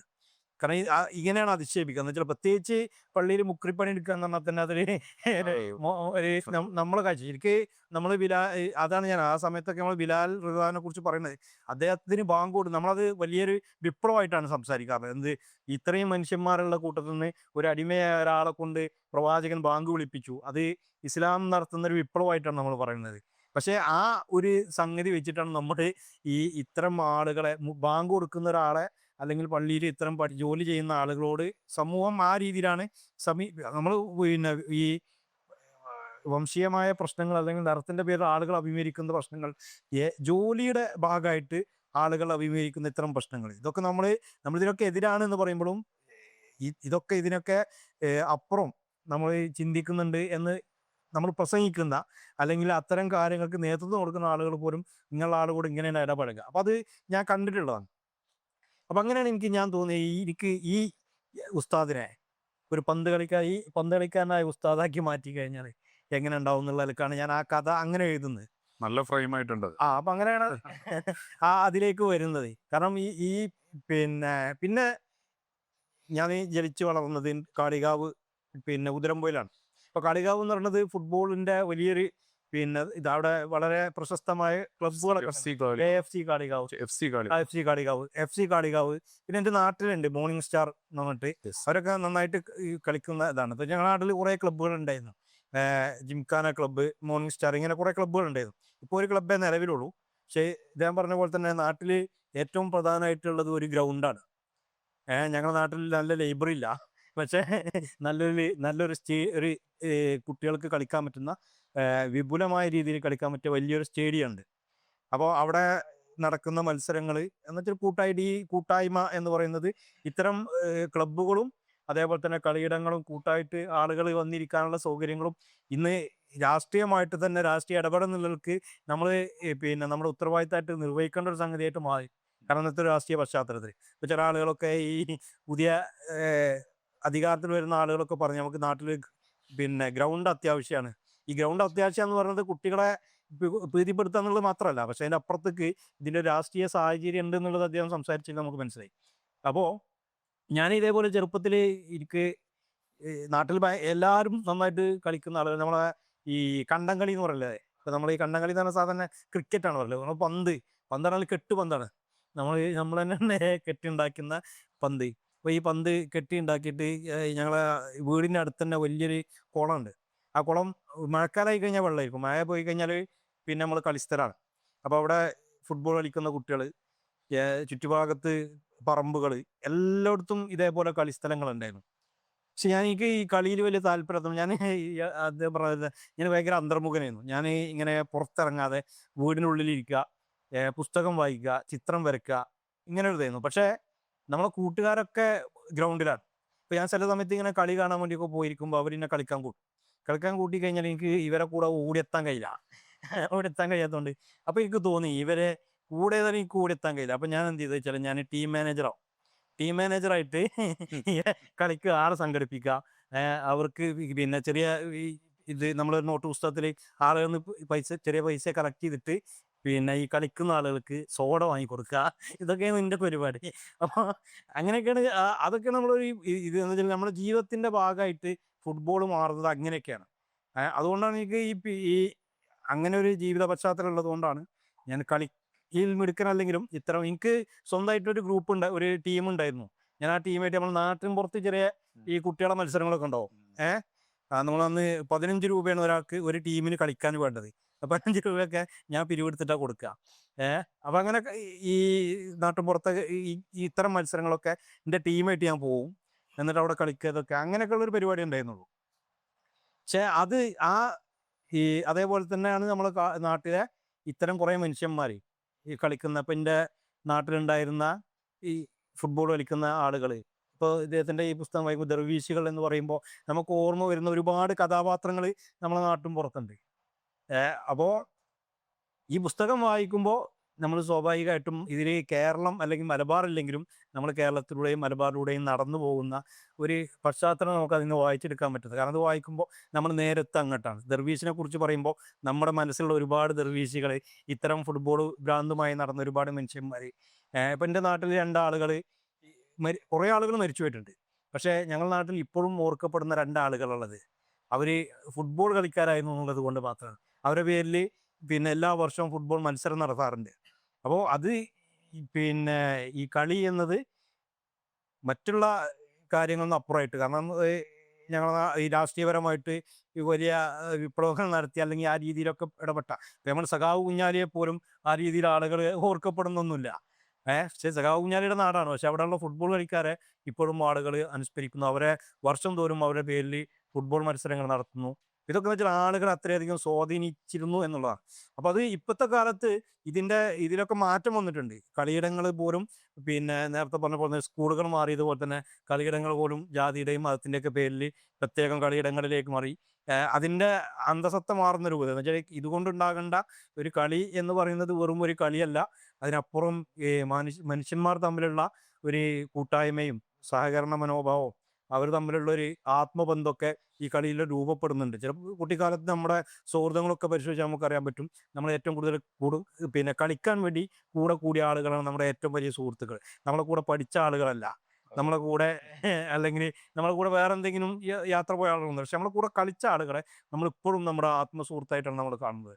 അപ്പോൾ അത്തരം കളിയിടങ്ങൾ ഈ കൂടുതൽ വ്യാപകമാകാൻ അല്ലെങ്കിൽ അത്തരം പിന്നെ ഇടപെടലുകൾ രൂപപ്പെടാനൊക്കെ ഇത്തരം ചർച്ചകൾ പ്രത്യേകിച്ച് വേൾഡ് കപ്പൊക്കെ നടക്കുമ്പോൾ നമ്മുടെ നാട്ടിലുണ്ടാകുന്ന ഈ ആവേശത്തെ ആ രീതിയിലേക്ക് പരിവർത്തിപ്പിക്കാനുള്ള ഇടപെടൽ നടക്കുകയാണെങ്കിൽ അത് കുറച്ചും കൂടി ഗുണം ചെയ്യാം. നമ്മളിപ്പോൾ ഈ വേൾഡ് കപ്പ് നടക്കുന്ന സമയത്ത് ഭയങ്കര ആവേശം, പിന്നെ ഒരുപാട് പൈസ മുടക്കിയിട്ട് നമ്മൾ ഫ്ലെക്സ് വെക്കും. ഇതൊക്കെ ഞാനതിനെ പോസിറ്റീവായിട്ടാണ് കാണുന്നത്. കാരണം ഇതിൻ്റെ പേരിൽ ആളുകൾ ഒന്നിച്ചു ചേരുന്നു, ജാതിയും മതം രാഷ്ട്രീയം മറന്നിട്ട് പുതിയ സൗഹൃദങ്ങൾ ഉണ്ടാകുന്നു. പക്ഷേ അതിനെ ആ രീതിയിൽ തുടർന്ന് കൊണ്ടുപോകാൻ ഉള്ള ഒരു സാഹചര്യം നാട്ടിൻപുറങ്ങളിലൊക്കെ ഉണ്ടാവുകയാണെങ്കിൽ അതിൻ്റെ ഗുണം ഉണ്ടാവും എന്നാണ് എനിക്ക് തോന്നുന്നത്. അപ്പോൾ അതിനെ ആ രീതിയിൽ ഉപയോഗപ്പെടുത്താനുള്ള സാഹചര്യങ്ങൾ കൂടി ഉണ്ടാവുകയാണെങ്കിൽ, അപ്പം അത്തരം ഒരു ചിന്തയാണ് നമുക്ക് പിന്നെ സലാഹുദ്ദീൻ അയ്യൂബിയുടെ സംസാരത്തിൽ നിന്ന് എനിക്ക് ഉണ്ടായിരുന്നതാണ്. കാരണം ഞാൻ ഈ പുസ്തകത്തെക്കുറിച്ച് ഇനി കൂടുതൽ സംസാരിക്കണം. കാരണം അത് പിന്നെ നമ്മൾ ഒരുപാട് തവണ സംസാരിച്ചതാണ് ഉസ്താദ് എംബാപ്പയെ കുറിച്ച്. അത് പറയുന്നത് ഈ കേൾക്കുന്നതും ഒരേ ആളുകളായതുകൊണ്ട് തന്നെ അതിൻ്റെ ഒരു പ്രശ്നം ഉണ്ടാവും. അപ്പോൾ നിങ്ങളെന്തെങ്കിലും സംസാരിക്കുകയാണെങ്കിൽ നമുക്ക് അതായിട്ട് ബന്ധപ്പെടുത്തിയിട്ട് സംസാരിക്കാൻ തോന്നുന്നു. സ്വാഗത ദർവേഷിന്റെ വായനയിൽ ദർവേഷ് എന്നുള്ള വാക്കാണ് സത്യം പറഞ്ഞാൽ അതിന്റെ പിന്നിലുള്ള ഒരു നിഗൂഢത ഉണ്ട്. അങ്ങനെ കൂടുതൽ ഓപ്പൺ ചെയ്യാൻ താല്പര്യത്തിലാണ് സ്വാഗത ദർവേഷ് ഓപ്പൺ ചെയ്യുന്നത്. പക്ഷെ അതിൽ ഫസ്റ്റ് തന്നെ കാണുന്നത് ഫ്യൂറന്റെ പട്ടാളത്തിലുള്ള കളിക്കാരുടെ ഒരു മരണക്കളിയാണ്. അതോടുകൂടി തന്നെ വേറെ ഏതോ ഒരു ജനവാദിലൂടെയാണ് രാജ്യത്തേക്കുള്ള മെഡിച്ചൽ. പിന്നെ അതിന്റെ ഉള്ളിലേക്ക് പോകുന്നു ഉപയോഗിച്ച ഓരോ പേരുകളോ അതിലൊക്കെ എങ്ങനെയാണ് ചെയ്തത്? അതിലുള്ള പേരുകളൊക്കെ റിയലാണ്. ഞാൻ അതിനകത്ത് പറഞ്ഞിട്ടുണ്ട്. അതിന് നിർവ്യാജം ഞാൻ മാപ്പ് ചോദിക്കുന്നു പറഞ്ഞ അതിനകത്തുള്ള പേരുകളൊക്കെ യഥാർത്ഥവുമാണ്. സംഭവങ്ങൾ അവരുടെ പേരുകളുമായിട്ട് കൂട്ടിച്ചേർത്താണ്. എല്ലാം അങ്ങനെയല്ല. ഉദാഹരണത്തിന് ഡെത്ത് മാച്ച് റിയലി അങ്ങനെ നടന്നതാണ്. 1942 ആഗസ്റ്റ് 6-നും 9-നും പിന്നെ ഫ്ലാക്കൽഫ് എന്ന് പറയുന്ന ടീമും ഡൈനാമോട്ടീവ് കീവും ഒപ്പം ലോക്കോമോട്ടീവ് കീവും ചേർന്ന് ഡൈനാമോ കീവും ലോക്കോമോട്ടീവ് കീവും ചേർന്നിട്ട് FC സ്റ്റാർട്ട് ഉണ്ടാക്കി ഉക്രൈനിലെ കീവിൽ ആ സെന്നിത്തിൽ അങ്ങനെ ഒരു മത്സരം നടക്കുകയും അതിൻ്റെ പേരിൽ ഹിറ്റ്ലർ ഏതാണ്ട് 29ഓളം ആൾക്കാരെ കൊല്ലുകയും ചെയ്തിട്ടുണ്ട്. പക്ഷേ അതിൽ യൂറി മിറോവ് എന്ന് പറയുന്ന ഒരു കളിക്കാരനില്ല. അയാളെ അനിയൻ ലെവ് മിറോവും ഇല്ല. അങ്ങനെ രണ്ടാളുകളില്ല. എന്നാൽ അതിൽ നിന്ന് ആ കൊലയിൽ നിന്ന് രക്ഷപ്പെട്ട മറ്റൊരാളുണ്ട്. അയാൾ ഒഡേസ വഴി തുർക്കിയിലാണ് അഭയം പ്രാപിച്ചത്. ഒപ്പം ഇതിനകത്ത് പിന്നെ അഗസ്റ്റസ് ലാൻമെസറെ പറ്റി പറയുന്നു. അഥവാ എല്ലാവരും ഹിറ്റ്ലർക്ക് സല്യൂട്ട് ചെയ്യാതിരുന്ന ഒരു സംഭവമുണ്ട്. അതിന്റെ ദൃശ്യങ്ങളൊക്കെ നെറ്റിൽ അവൈലബിൾ ആണ്. അത് ആരാണ് അവസാനം അത് അഗസ്റ്റസ് ലാൻമെസറിലേക്ക് വന്നത്. എന്നാൽ ഇവിടെയും ഫ്യൂറോറിന് വേണ്ടി സല്യൂട്ട് ചെയ്യാത്ത ഒരാളെ ഇതിനകത്ത് പറയുന്നുണ്ട്. അത് അവസാനം വരെയും അൺഐഡന്റിഫൈഡ് ആണ്. അപ്പോൾ പിന്നെ അതിലൊക്കെ പറഞ്ഞു വെക്കുന്ന സംഗതി വെച്ചാൽ നമ്മളിപ്പോൾ ഇന്ന് ലോകം ഭരിക്കുന്നത് അമേരിക്കയാണെന്ന് പറയുമ്പോൾ ഇന്ന് അമേരിക്കയുടെ അവസ്ഥ നമുക്ക് കാണുന്നുണ്ടല്ലോ. എല്ലായിടത്തും ഞങ്ങളുടെ കണ്ണുകളെത്തും, എല്ലായിടത്തും ഞങ്ങളുടെ നിയന്ത്രണങ്ങൾ ഉണ്ടായിരിക്കും. എന്നാൽ ലോകം സംരക്ഷിക്കുന്നതും അതിൻ്റെ സുരക്ഷിതത്വം പരിപാലിക്കുന്നതും മറ്റൊരാളാണ്. പിന്നെ everywhere we can see any ഒരു ലൂപ്പ് ഹോൾ നമുക്ക് കാണാതിരിക്കാൻ കഴിയില്ല. ലൂപ്പ് ഹോൾ ഉണ്ടാവും, രക്ഷപ്പെടാനും കഴിയും. ആ ഒരു രക്ഷ എന്തിലേക്കുമാകാം. ഇപ്പോൾ ഇന്നലെ നിയമസഭയിൽ നടന്ന സംവാദത്തിലും പിന്നെ ഈ ഹിറ്റ്ലറും സ്റ്റാലിനും ഒക്കെ കയറി വരുന്നുണ്ട്. അത് കേരളീയ പശ്ചാത്തലത്തേക്ക് ചേർക്കുന്നുണ്ട്. നമുക്ക് ഈ പശ്ചാത്തലങ്ങളിൽ നമ്മളോട് സംവദിക്കുന്ന, നമ്മളുമായിട്ട് റിയലി കണക്ട് ചെയ്യപ്പെടുന്ന ഒരുപാട് സംഗതികളുണ്ട്. അപ്പോൾ അതിൽപ്പെട്ട ഒന്നാണ് ഞാൻ എന്ത് ചെയ്യുന്നത്, ഒരാളുടെ കൺവേർഷൻ, അയാളൊരു സൂഫിയായി മാറുന്ന തലം. ഈ ഞാൻ വായിച്ച മറ്റേ ഇതിനകത്തൊന്നുമല്ല, നമ്മുടെ ഇസ്താംബൂളിലൊന്നുമല്ല, നോവൽ ഇസ്താംബൂളിലൊന്നുമല്ല, പക്ഷെ ഒരു നോവലിൽ എവിടെയോ വായിച്ചത്, എനിക്ക് തോന്നുന്നത് റഷ്യൻ നോവലിനാണ്. ഉക്രൈനിലെ പിന്നെ ആഭ്യന്തര കലാപത്തിൽ നിന്ന് ഹിറ്റ്ലർ അവിടെ ഓപ്പറേഷൻ ബാർബോസയിലൂടെ ആക്രമിക്കുന്നതിന് മുമ്പ് ആഭ്യന്തര കലാപത്തിൽ നിന്ന് രക്ഷപ്പെട്ട ഒരാൾ നേരിട്ട് ചെന്ന് അഭയം പ്രാപിക്കുന്നത് മുസഫർ ഒസാക്ക് എന്ന് പറയുന്ന തുർക്കിയിലെ സൂഫിയരിന്റെ അടുത്താണ്. അയാളെ കൊണ്ടുപോകുന്ന ഉസ്മാൻ എന്ന് പറയുന്ന ഒരാളാണ്. ഷെയ്ം എന്നാണ് നോവലിൻ്റെ പേര്. ഷെയ്ം മറ്റൊരു നോവലാണത്. അതിനകത്ത് പറയുന്നുണ്ട്. ആ അതേ കഥാപാത്രങ്ങളെ ഞാൻ എന്ത് ചെയ്തിട്ടുണ്ട്, ഇതിലേക്ക് എടുത്തു എന്ന് മാത്രം. എന്നിട്ട് എൻ്റെതായ ഭാവനയിൽ വെച്ചുകൊണ്ട് ഇപ്പോൾ നദീം ഗുണാറിനെയും കെറ്റിൻ സൈബക്കിനെ പോലെയുള്ള കളിക്കാരെയൊക്കെ ഇയാളുടെ സമപ്രായത്തെ നമ്മൾ റിസർച്ച് ചെയ്താൽ കിട്ടുമല്ലോ. ആ കാലഘട്ടത്തിൽ ഇയാളുടെ പ്രായം എത്രയായിരിക്കും, അവരുടെ പ്രായം എത്രയായിരിക്കും. ബദോസാക്കി എന്ന് പറയുന്ന പിന്നെ എന്താണ് പറയുക, മൊറോക്കോക്ക് വേണ്ടി ആദ്യമായി മൊറോക്കോ വന്നപ്പോൾ അന്നത്തെ അതിൻ്റെ ഗോൾ കീപ്പറായിരുന്നു ബദോസാക്കി. അയാളുടെ ചരിത്രം പറയുന്നുണ്ട്. അപ്പോൾ ആ ബദോസാക്കിയുടെ കാലഘട്ടത്തിൽ അന്ന് ജെഫ് ഹേഴ്സ്റ്റ് ആണ് അന്ന് അദ്ദേഹത്തിൻ്റെ കോച്ച്. ഇംഗ്ലണ്ടിലെ ജെഫ് ഹേഴ്സ്റ്റ് ആണ്. അപ്പോൾ ജെഫ് ഹേഴ്സ്റ്റിന്റെ കാലഘട്ടത്തിൽ ജീവിച്ചിരുന്ന മറ്റു കളിക്കാരൊക്കെ റിസർച്ച് ചെയ്ത് നമുക്ക് കിട്ടും. അതിനെ ഇയാളുടെ പ്രായവുമായിട്ട് കൂട്ടിഘടിപ്പിച്ച് കഴിഞ്ഞാൽ നമുക്ക് ആ ശൂന്യതയിൽ ഒരുപാട് ഉത്തരങ്ങൾ കിട്ടും. അപ്പോൾ പിന്നെ നമുക്ക് നേരിട്ട് ഒരു സൂഫി പിന്നെ ലോകത്തേക്ക് എൻ്റർ ചെയ്യിപ്പിക്കുന്നതിനേക്കാളും പിന്നെ രസകരമാവുക, പ്രത്യേകിച്ചും യൂറോപ്പിന്റെ ഉള്ളിൽ കറങ്ങിത്തിരിഞ്ഞ കൊടുങ്കാറ്റുകളും അതിൻ്റെ ഉള്ളിലുണ്ടാക്കിയ ഇടിമിന്നലുകളും പ്രശ്നങ്ങളും ക്രൂരതകളും വംശീയമായ സംഗതികളും പ്രഭുത്വവും അതോടൊപ്പം തന്നെ അടിമത്വമൊക്കെ കഴിഞ്ഞതിന് ശേഷം അത് തുർക്കി പോലെയുള്ള ഒരു ഇടനില രാജ്യത്തിൻ്റെ ഉള്ളിലേക്ക് കടന്നു വരികയും അവിടെ ഒരു ട്രാൻസ്ഫോർമേഷൻ്റെ ഒരു സാധ്യത ഉണ്ടാക്കുകയും ചെയ്തു. അങ്ങനെ അവിടെയും തന്നെ ഗുമുസ് പാലയുടെയൊക്കെ മുമ്പ് മുസ്തഫ കമൽ അറ്റാതുർക്കിനെ പോലെയുള്ള ആളുകളൊക്കെ ടർക്കിഷ് ദേശീയത ഉപയോഗിച്ചുകൊണ്ട് ഒരുപാട് സൂഫികൾക്കും മറ്റൊക്കെ പീഡനങ്ങൾ നടത്തിയിട്ടുണ്ട്. സൂഫികൾക്ക് മാത്രമല്ല, ഇസ്ലാമിനൊക്കെ. അതിൻ്റെ ഇടയിലേക്ക് ഒരാൾ കയറി ചെല്ലുമ്പോൾ ഉണ്ടാകുന്ന എല്ലാ പൊളിറ്റിക്കൽ ഇവൻസും ഇൻസിഡൻസും നമ്മൾ എന്ത് ചെയ്യുന്നത് കൃത്യമായിട്ട് അതിനകത്ത് പറഞ്ഞിട്ടുണ്ട്. അതൊന്നും മറച്ചു പിടിച്ചിട്ടില്ല. എന്നാൽ അവിടെയും ഒരു അദൃശ്യ പിന്നെ നൂലിന് അല്ലെങ്കിൽ ഇഴകൾക്ക് സാധ്യതകളുണ്ട്. അതിലൂടെ എങ്ങനെ, ഞാനിതിൻ്റെ മുമ്പ് ഒരു നോവൽ എഴുതിയിട്ടുണ്ട്, മേൽവിലാസം നഷ്ടപ്പെട്ടവർ. അതിന് ഞാൻ എഴുതിയിട്ടുള്ളത് നമ്മൾ ചരിത്രത്തിൽ കണ്ട ചുമരെഴുത്തുകൾക്ക് പുറകിൽ മറഞ്ഞു നിൽക്കുന്ന ചില സംഗതികളാണ് നമ്മളിവിടെ ഗ്യാപ്പ് ഫില്ലേഴ്സ് ആയിട്ട് എഴുതി വെച്ചിട്ടുള്ളത്. അങ്ങനെ ഒരു സംഗതിയുണ്ട്. ഇപ്പം 1931 തുർക്കിയിൽ തുർക്കി സുൽത്താൻ സിറിയയിൽ ഒരു പിന്നെ കൂട്ടക്കൊല നടത്തി.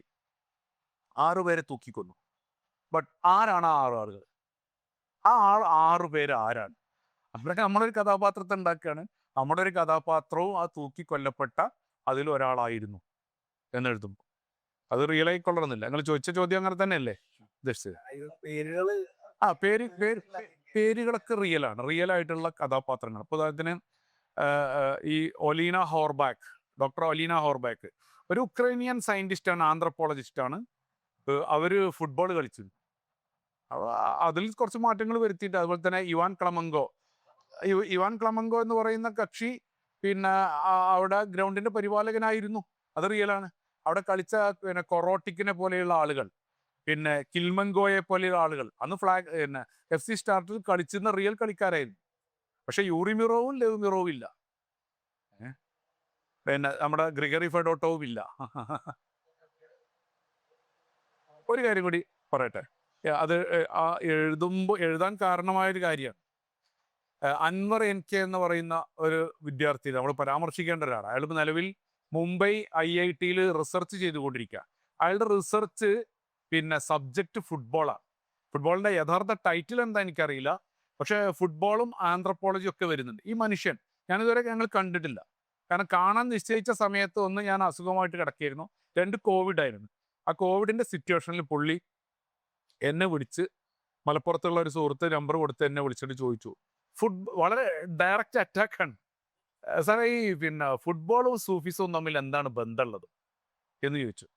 ഞാൻ പറഞ്ഞു എന്താണ്? ഞാൻ പെട്ടെന്നാണ് ആ ചോദ്യത്തിൽ അങ്ങോട്ട് പിന്നെ സ്തബ്ധനായി പോയി. അങ്ങനെ ബന്ധമുണ്ട്, അല്ല നിങ്ങൾക്ക് അങ്ങനെ എന്തൊക്കെ ബന്ധങ്ങളുണ്ട് എന്നറിയാലോ. ഞാൻ പറഞ്ഞു എനിക്കങ്ങനെ ഒരു ബന്ധമല്ല, ഞാൻ അങ്ങനെ ആരോട് പറഞ്ഞിട്ടില്ല.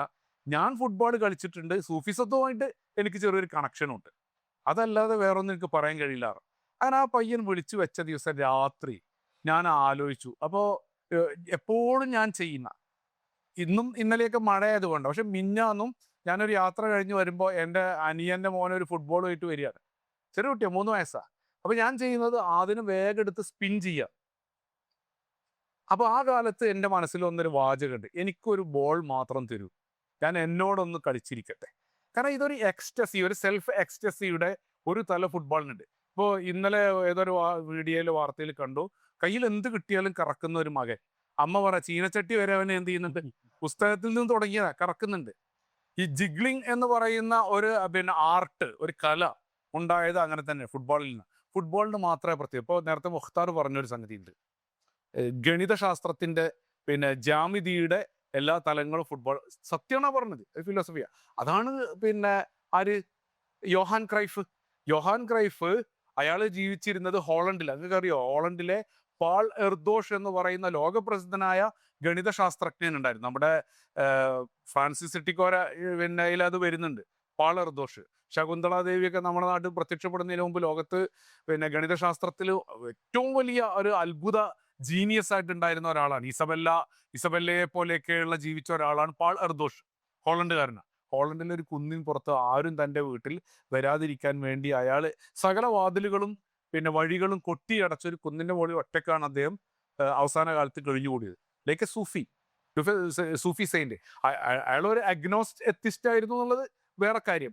പക്ഷേ അതിപ്പോ നമ്മൾ സോക്രട്ടീസിന് നോക്കുമ്പോഴും അങ്ങനെ തന്നെയാണ്, എത്തിസ്റ്റ. പക്ഷെ അയാളുടെ പുറത്തേക്ക് കാണുന്ന ഭാവങ്ങളിൽ ഒരു സൂഫിസം ഉണ്ട്. അത് സോക്രട്ടീസിന്റെ ഭാര്യ കൊണ്ടുവന്നിട്ട് തലയിൽ വെള്ളം ഒഴിച്ചപ്പോൾ, ഭക്ഷണം കഴിക്കാൻ വിളിച്ചിട്ട് എത്ര വിളിച്ചിട്ടും വന്നില്ലല്ലോ, വെള്ളം കൊണ്ടുപോയി ഒഴിച്ചപ്പോൾ ഇദ്ദേഹം പറയുന്നുണ്ട്, ശരിയാ, നീ ചെയ്തതാണ് ശരി, സാന്തിപ്പി, നീ ചെയ്തതാണ് ശരി, കാരണം എൻ്റെ തല ചുട്ടുപൊഴുത്തിരിക്കുകയായിരുന്നു, ഈ സമയത്ത് അതിനൊരല്പം വെള്ളം ആവശ്യമുണ്ടായിരുന്നു എന്ന് സോക്രട്ടീസ് പറയുന്നുണ്ട്. അതിനകത്തൊരു മിസ്റ്റിക് തലാണ്. ഞാൻ വിശ്വസിക്കുന്ന സൂഫിസത്തിൽ അങ്ങനെ ചില എലമെന്റ്സ് ഉണ്ട്. കാരണം അതുകൊണ്ടാണ് സൂഫികൾ ദൈവ ആസ്തിക്യത്തെ അംഗീകരിക്കുന്നതോടൊപ്പം തന്നെ ലാ എന്ന് പറയുന്ന സംഗതി അതികൃത്യമായിട്ട് അവർ നെരേറ്റ് ചെയ്യും. ഒരു ഉദാഹരണം, ബുഹ്ലൂല് അരിസ്റ്റോട്ടലിനെ പറ്റിയിട്ട് ഹാറൂൺ റഷീദിന് പറഞ്ഞു കൊടുക്കുകയാണ്. ഹാറൂൺ റഷീദ് അദ്ദേഹത്തെ മതനിഷേധിയേക്കാണ്, അരിസ്റ്റോട്ടലിനെ. അപ്പൊ അരിസ്റ്റോട്ടലിനെ പോലെ ആളുകൾ എത്ര ശക്തമായിട്ട് നിഷേധിക്കുന്നുവോ അപ്പോഴാണ് എന്നെ പോലെയുള്ള ആസ്തിക്യവാദികൾക്ക് അതിശക്തമായിട്ട് ദൈവത്തെ ആവിഷ്കരിക്കാൻ കഴിയുക. അതാണ് ഒരു സൂഫി. അതുകൊണ്ട് ഒരു നിഷേധം കണ്ടു കഴിഞ്ഞാൽ അതിന്റെ മുമ്പിൽ മുട്ടുമടക്കുന്നവനല്ല. ഇമാം അബൂ ഹനീഫ അത് തന്നെയല്ലേ. ഇമാം അബൂ ഹനീഫയുടെ ചരിത്രത്തിൽ നമ്മൾ കാണുന്നത് തന്നെയല്ലേ. ഒരു തോണിയൊക്കെ ചങ്ങാടമൊക്കെ പെട്ടെന്ന് ഉണ്ടായി വന്നിട്ട് ഞാനിന്ന് കയറി വന്നതാന്ന് പറയുന്ന കഥയുണ്ടല്ലോ, എന്ന പോലെ തന്നെയാണ്. അപ്പൊ ഈ അൻവർ ചോദിച്ച ആ ചോദ്യത്തിൽ നിന്ന് ഞാൻ അന്ന് രാത്രി ആലോചിക്കുകയും ഇതിലുള്ള സൂഫി എലമെന്റുകൾ ആലോചിക്കുകയും ചെയ്തപ്പോൾ നമ്മുടെ മുമ്പിൽ ഒരൊറ്റ ബോൾ മാത്രം കിട്ടിക്കഴിഞ്ഞാൽ ഒരു ബോളുമായി ബന്ധപ്പെട്ട് വലിയൊരു ലോകത്തെ നമുക്ക് വരച്ചുണ്ടാക്കാനുണ്ട്. അത് മുഴുവൻ സൂഫി സ്പിരിച്വാലിറ്റിയുമായി ബന്ധപ്പെട്ട നമ്മുടെ സോൾ റിലേറ്റഡ് ആയിട്ടുള്ള കുറെ കാര്യങ്ങൾ. ഒപ്പം യോഹാൻ ക്രൈഫിനെ പോലെയുള്ള, അദ്ദേഹം ഒരു എത്തിസ്റ്റാണ്. അദ്ദേഹത്തെ പോലെയുള്ള ആളുകൾ, അദ്ദേഹം ദിവസവും ഗ്രൗണ്ടിൽ പോയിട്ട് ഈ 100 മീറ്റർ നീളമുള്ള 80 മീറ്റർ വീതിയുള്ള ഫുട്ബോൾ ഗ്രൗണ്ടിന്റെ ഈ മൂലയിൽ നിന്ന് ആ മൂലയിലേക്ക് ബോൾ തട്ടിയാൽ അത് നമ്മൾ ക്യാരംസ് കളിക്കുന്ന പോലെ ഇത് എവിടൊക്കെ റീബൗൺസ് ചെയ്ത് വരാൻ സാധ്യതയുണ്ട്. ഈ ഒരു കളിക്കാരനെ ഇവിടെ പ്രതിഷ്ഠിച്ചാൽ അവിടെ പ്രതിഷ്ഠിച്ചാൽ, ഇങ്ങനെ ഫിലോസഫിക്കലി ഗണിതശാസ്ത്രത്തെ ഉൾക്കൊണ്ടുകൊണ്ട് അത് മനനം ചെയ്തിട്ടാണ് അയാക്സ് എന്ന് പറയുന്ന ആ ഗ്രൗണ്ട്. അയാളുടെ ചരിത്രം അറിയാലോ, അതിനകത്ത് പറയുന്നുണ്ട് അയാളുടെ അമ്മ അവിടുത്തെ വസ്ത്രങ്ങൾ കഴുകി കൊടുക്കുന്ന, കളിക്കാരുടെ ഡ്രസ്സ് വാഷ് ചെയ്യുന്ന ഒരാളായിരുന്നു ഇയാളുടെ അമ്മ, യോഹാൻ ക്രൈഫിന്റെ. ആ അമ്മയുടെ ആഗ്രഹം ദിവസവും ഒരു ഉണങ്ങിയ വസ്ത്രം എടുത്ത് മോൻ്റെ ശരീരത്തിൽ ചാർത്തി കൊടുത്തിട്ട് കണ്ണീരണിഞ്ഞുകൊണ്ട് എൻ്റെ മോൻ ഒരു കളിക്കാരനായി വരാൻ വേണ്ടി അദമ്യമായി ആഗ്രഹിച്ച അമ്മയാണ്. ഒടുവിൽ അങ്ങനെ തന്നെ സംഭവിച്ചു. അങ്ങനെ സംഭവിച്ചു എന്നല്ല, ലോകത്ത് ഫുട്ബോൾ എന്ന് പറഞ്ഞാൽ, ആ ഫുട്ബോൾ എന്ന് പറയുന്ന ഒരു എൻറ്റിറ്റി എങ്ങനെ നമ്മൾ എടുത്തു കഴിഞ്ഞാലും അതിനുള്ളിൽ ദ ലാസ്റ്റ് വേർഡ് യോഹാൻ ക്രൈഫായി മാറും. അയാളാണ് ടോട്ടൽ ഫുട്ബോൾ ഉണ്ടാക്കുന്നത്. അയാളാണ് പൊസസീവ് ഗെയിമിന്റെ ടിക്കി ടാക്കിയൊക്കെ ആയിട്ട് പിന്നീട് പരിവർത്തനം ചെയ്ത സാധനം ഉണ്ടാക്കുന്നത്. അയാളാണ് അറ്റാക്കിംഗ് മിഡ്ഫീൽഡ് ഒപ്പം ജനറൽ മിഡ്ഫീൽഡ് എന്ന ഒരു സ്വപ്നത്തെ ആവിഷ്കരിച്ചെടുക്കുന്നത്. അത് അയാൾ പറഞ്ഞ വാക്കെന്താ ഞാൻ പറയട്ടെ, ലോകത്ത് ഞാൻ ഇതിനെഴുതിയിട്ട് അതിൽ നിന്നുണ്ടാക്കിയതാണ് ഞാൻ. അദ്ദേഹം പറഞ്ഞു, ഫുട്ബോൾ എന്ന് പറഞ്ഞാൽ വളരെ ലളിതമായൊരു കളിയാണ്, പക്ഷെ ലളിതമായ ഫുട്ബോൾ കളിക്കുക എന്നുള്ളതാണ് ഏറ്റവും പ്രയാസകരം. അപ്പോൾ ഞാൻ പറഞ്ഞു, ഞാനതിൽ പ്രയോഗിച്ചിട്ടുണ്ട്. പിന്നെ ഫുട്ബോൾ എന്ന് പറഞ്ഞ കരാട്ടെ പോലെയല്ല, കളരിയെ പോലെയല്ല, മറ്റേത് ആയോധന കലയെപ്പോലെ, സ്പോർട്ടിംഗ് പോലെയല്ല. ഏറ്റവും ലളിതമായ ശാരീരിക ചലനങ്ങളാണ് ഫുട്ബോളിൽ. ഓടുക, അടക്കി പിടിക്കുക, വെട്ടിത്തിരിയുക, അത്രയേ ഉള്ളൂ. പക്ഷേ അതിൽ മാർസിയെ ടേൺ, ക്രൈഫ് ടേൺ, പിന്നെ മാർസിയെ ടേൺ അറിയാലോ, സിനദീൻ സിദാനാണ് അതിൻ്റെ ആവിഷ്കർത്താവ്. അതോടൊപ്പം തന്നെ അതിൽ ടേണിൻ്റെ പിന്നെ പൊസിഷനിങ്ങിൽ വേറെ ഒരു സ്റ്റൈൽ ആവിഷ്കരിച്ച ഒരാളാണ് പിന്നെ റൊണാൾഡീനോ. ഓരോ കളിക്കാരനും അയാളുടെ സെൽഫിനെ ആവിഷ്കരിക്കാൻ കഴിയും. ഫുട്ബോളിൽ, ക്രിക്കറ്റിൽ അത് കഴിയില്ല, കുറച്ചേ കഴിയുള്ളൂ. അടിക്കാനും പൊട്ടിക്കാനും പിന്നെ മാത്രമേ കഴിയൂ. ബൗളിങ്ങിൽ കഴിയും കേട്ടോ, ബൗളിങ്ങിൽ കുറച്ചെങ്കിലും കഴിയും. പക്ഷെ ബാറ്റിങ്ങിൽ ഏറെക്കുറെ ഒന്ന് തന്നെ, എല്ലാവരും ചെയ്യുന്ന ഒന്ന് തന്നെ. അതിലുള്ള മികവ്, പിന്നെ അപാരമായ ടൈം. ഫുട്ബോളിൽ 2 മണിക്കൂറല്ല, 1.5 മണിക്കൂറുള്ള ആകെ കളിയുള്ളൂ. ഇതിൻ്റെ ഇടയിൽ ഒരു ചെറിയ സെക്കൻഡിൻ്റെ പിഴവ് ഒരാൾ വരുത്തിയിട്ടുണ്ടെങ്കിൽ ടോട്ടൽ കെട്ടുപൊട്ടുകയാണ്. അപ്പോൾ അത്രയും ഭംഗിയുടെ. എന്നാലോ ഒരു കളിക്കാരൻ ഒരിക്കലും തന്നെ അയാൾ ഓരോ കളി കളിക്കുമ്പോഴും ആൾക്കൂട്ടത്തിൽ തനിയെ എന്ന് പറഞ്ഞ പോലെയാണ്. അയാൾ ഒരിക്കലും തന്നെ എന്താവുന്നില്ല, ഈ ഒരു പിന്നെ മാസിനെ പിന്നെ അയാൾ എന്ത് ചെയ്യുന്നില്ല, തൻ്റെ തലച്ചോറിൽ ഇതാക്കുന്നില്ല. എനിക്ക് ചെയ്യാനുള്ളത് ഞാൻ ചെയ്യുക, അണ്ണാൻ കുഞ്ഞും തന്നാലായത് എന്ന് പറയുന്ന എൻ്റെ ബ്യൂട്ടിഫിക്കേഷൻ വർക്ക് എന്താണോ അത് ചെയ്യുക. പിന്നെ വിത്തിൻ എ സെക്കൻഡ് ഞാൻ എൻ്റെ കയ്യിൽ ഒരു ബോൾ വെക്കാതിരിക്കലാണ് അതിൻ്റെ ബ്യൂട്ടിനെസ് എങ്കിൽ അത് വേഗം എന്ത് ചെയ്യണം, കൈ ഒഴിവാക്കി കളയണം. ചിലപ്പോൾ ഞാൻ ടച്ച് ചെയ്യാതിരിക്കലാണ് നല്ലതെങ്കിൽ ഞാൻ കാല് പൊന്തിച്ച് ബോൾ കൊടുക്കണം. അത് പാസിങ് പോലും അല്ല, അല്ലേ, ഞാൻ മാറി നിൽക്കണം. അത് നമുക്ക് സെറ്റ് പീസുകളൊക്കെ ചെയ്യുമ്പോൾ പിന്നെ 2-3 ആളുകൾ ഒരുങ്ങി നിന്നിട്ട് അതിൽ 2 ആളുകൾ തന്നെ അവോയ്ഡ് ചെയ്യുമ്പോൾ 3-മത്തെ ആൾ ഗോൾ നേടുന്നത് നമ്മൾ കാണുന്നുണ്ട്. ഇങ്ങനെയുള്ള ഒരു ക്ഷേത്രഗണിതത്തിൻ്റെ പിന്നെ കൃത്യമായ സൂത്രത്തിൻ്റെ ഫിലോസഫിക്കലായിട്ടുള്ള ഒരുപാട് ടച്ചുകളുള്ള, ഒപ്പം സോൾ റിലേറ്റഡ് ആയിട്ടുള്ള, മിസ്റ്റിക്കലായിട്ടുള്ള ഒരുപാട് എലമെന്റ്സ്. അന്ന് രാത്രി ഞാൻ തന്നെ അൻവറിനെ വിളിച്ചിട്ട് പറഞ്ഞു, അപ്പോൾ എനിക്ക് ഇങ്ങനെയൊക്കെ തോന്നുന്നുണ്ട്. പിന്നെ ഞങ്ങൾ കുറേ ആലോചിച്ചു, ഞങ്ങൾ 2 പേരും ആലോചിച്ചു. ആ അൻവറിന് പിന്നെ ഇതിൽ ഞാൻ ഒരു ചെറിയ കടപ്പാട് അവന് പറയുന്നുണ്ട്. അൻവർ സത്യം പറഞ്ഞാൽ ഇപ്പോഴും ഈ പുസ്തകം വായിച്ചിട്ടില്ല. കാരണം അവൻ്റെ തിസീസ് സബ്മിഷൻ്റെ പിന്നെ അതിൻ്റെ തിരക്ക് പിടിച്ച ഈ കൊല്ലം കളി പോലും കാണാൻ കഴിയില്ല. ഞങ്ങൾ രണ്ടാളും ഇതുവരെ കണ്ടുമുട്ടിയിട്ടില്ല, വെറും ഫോൺ വഴിയാണ്. അങ്ങനെ ഒരു സംഗതി കൂടി പറയേണ്ടതുണ്ടെന്ന് തോന്നി.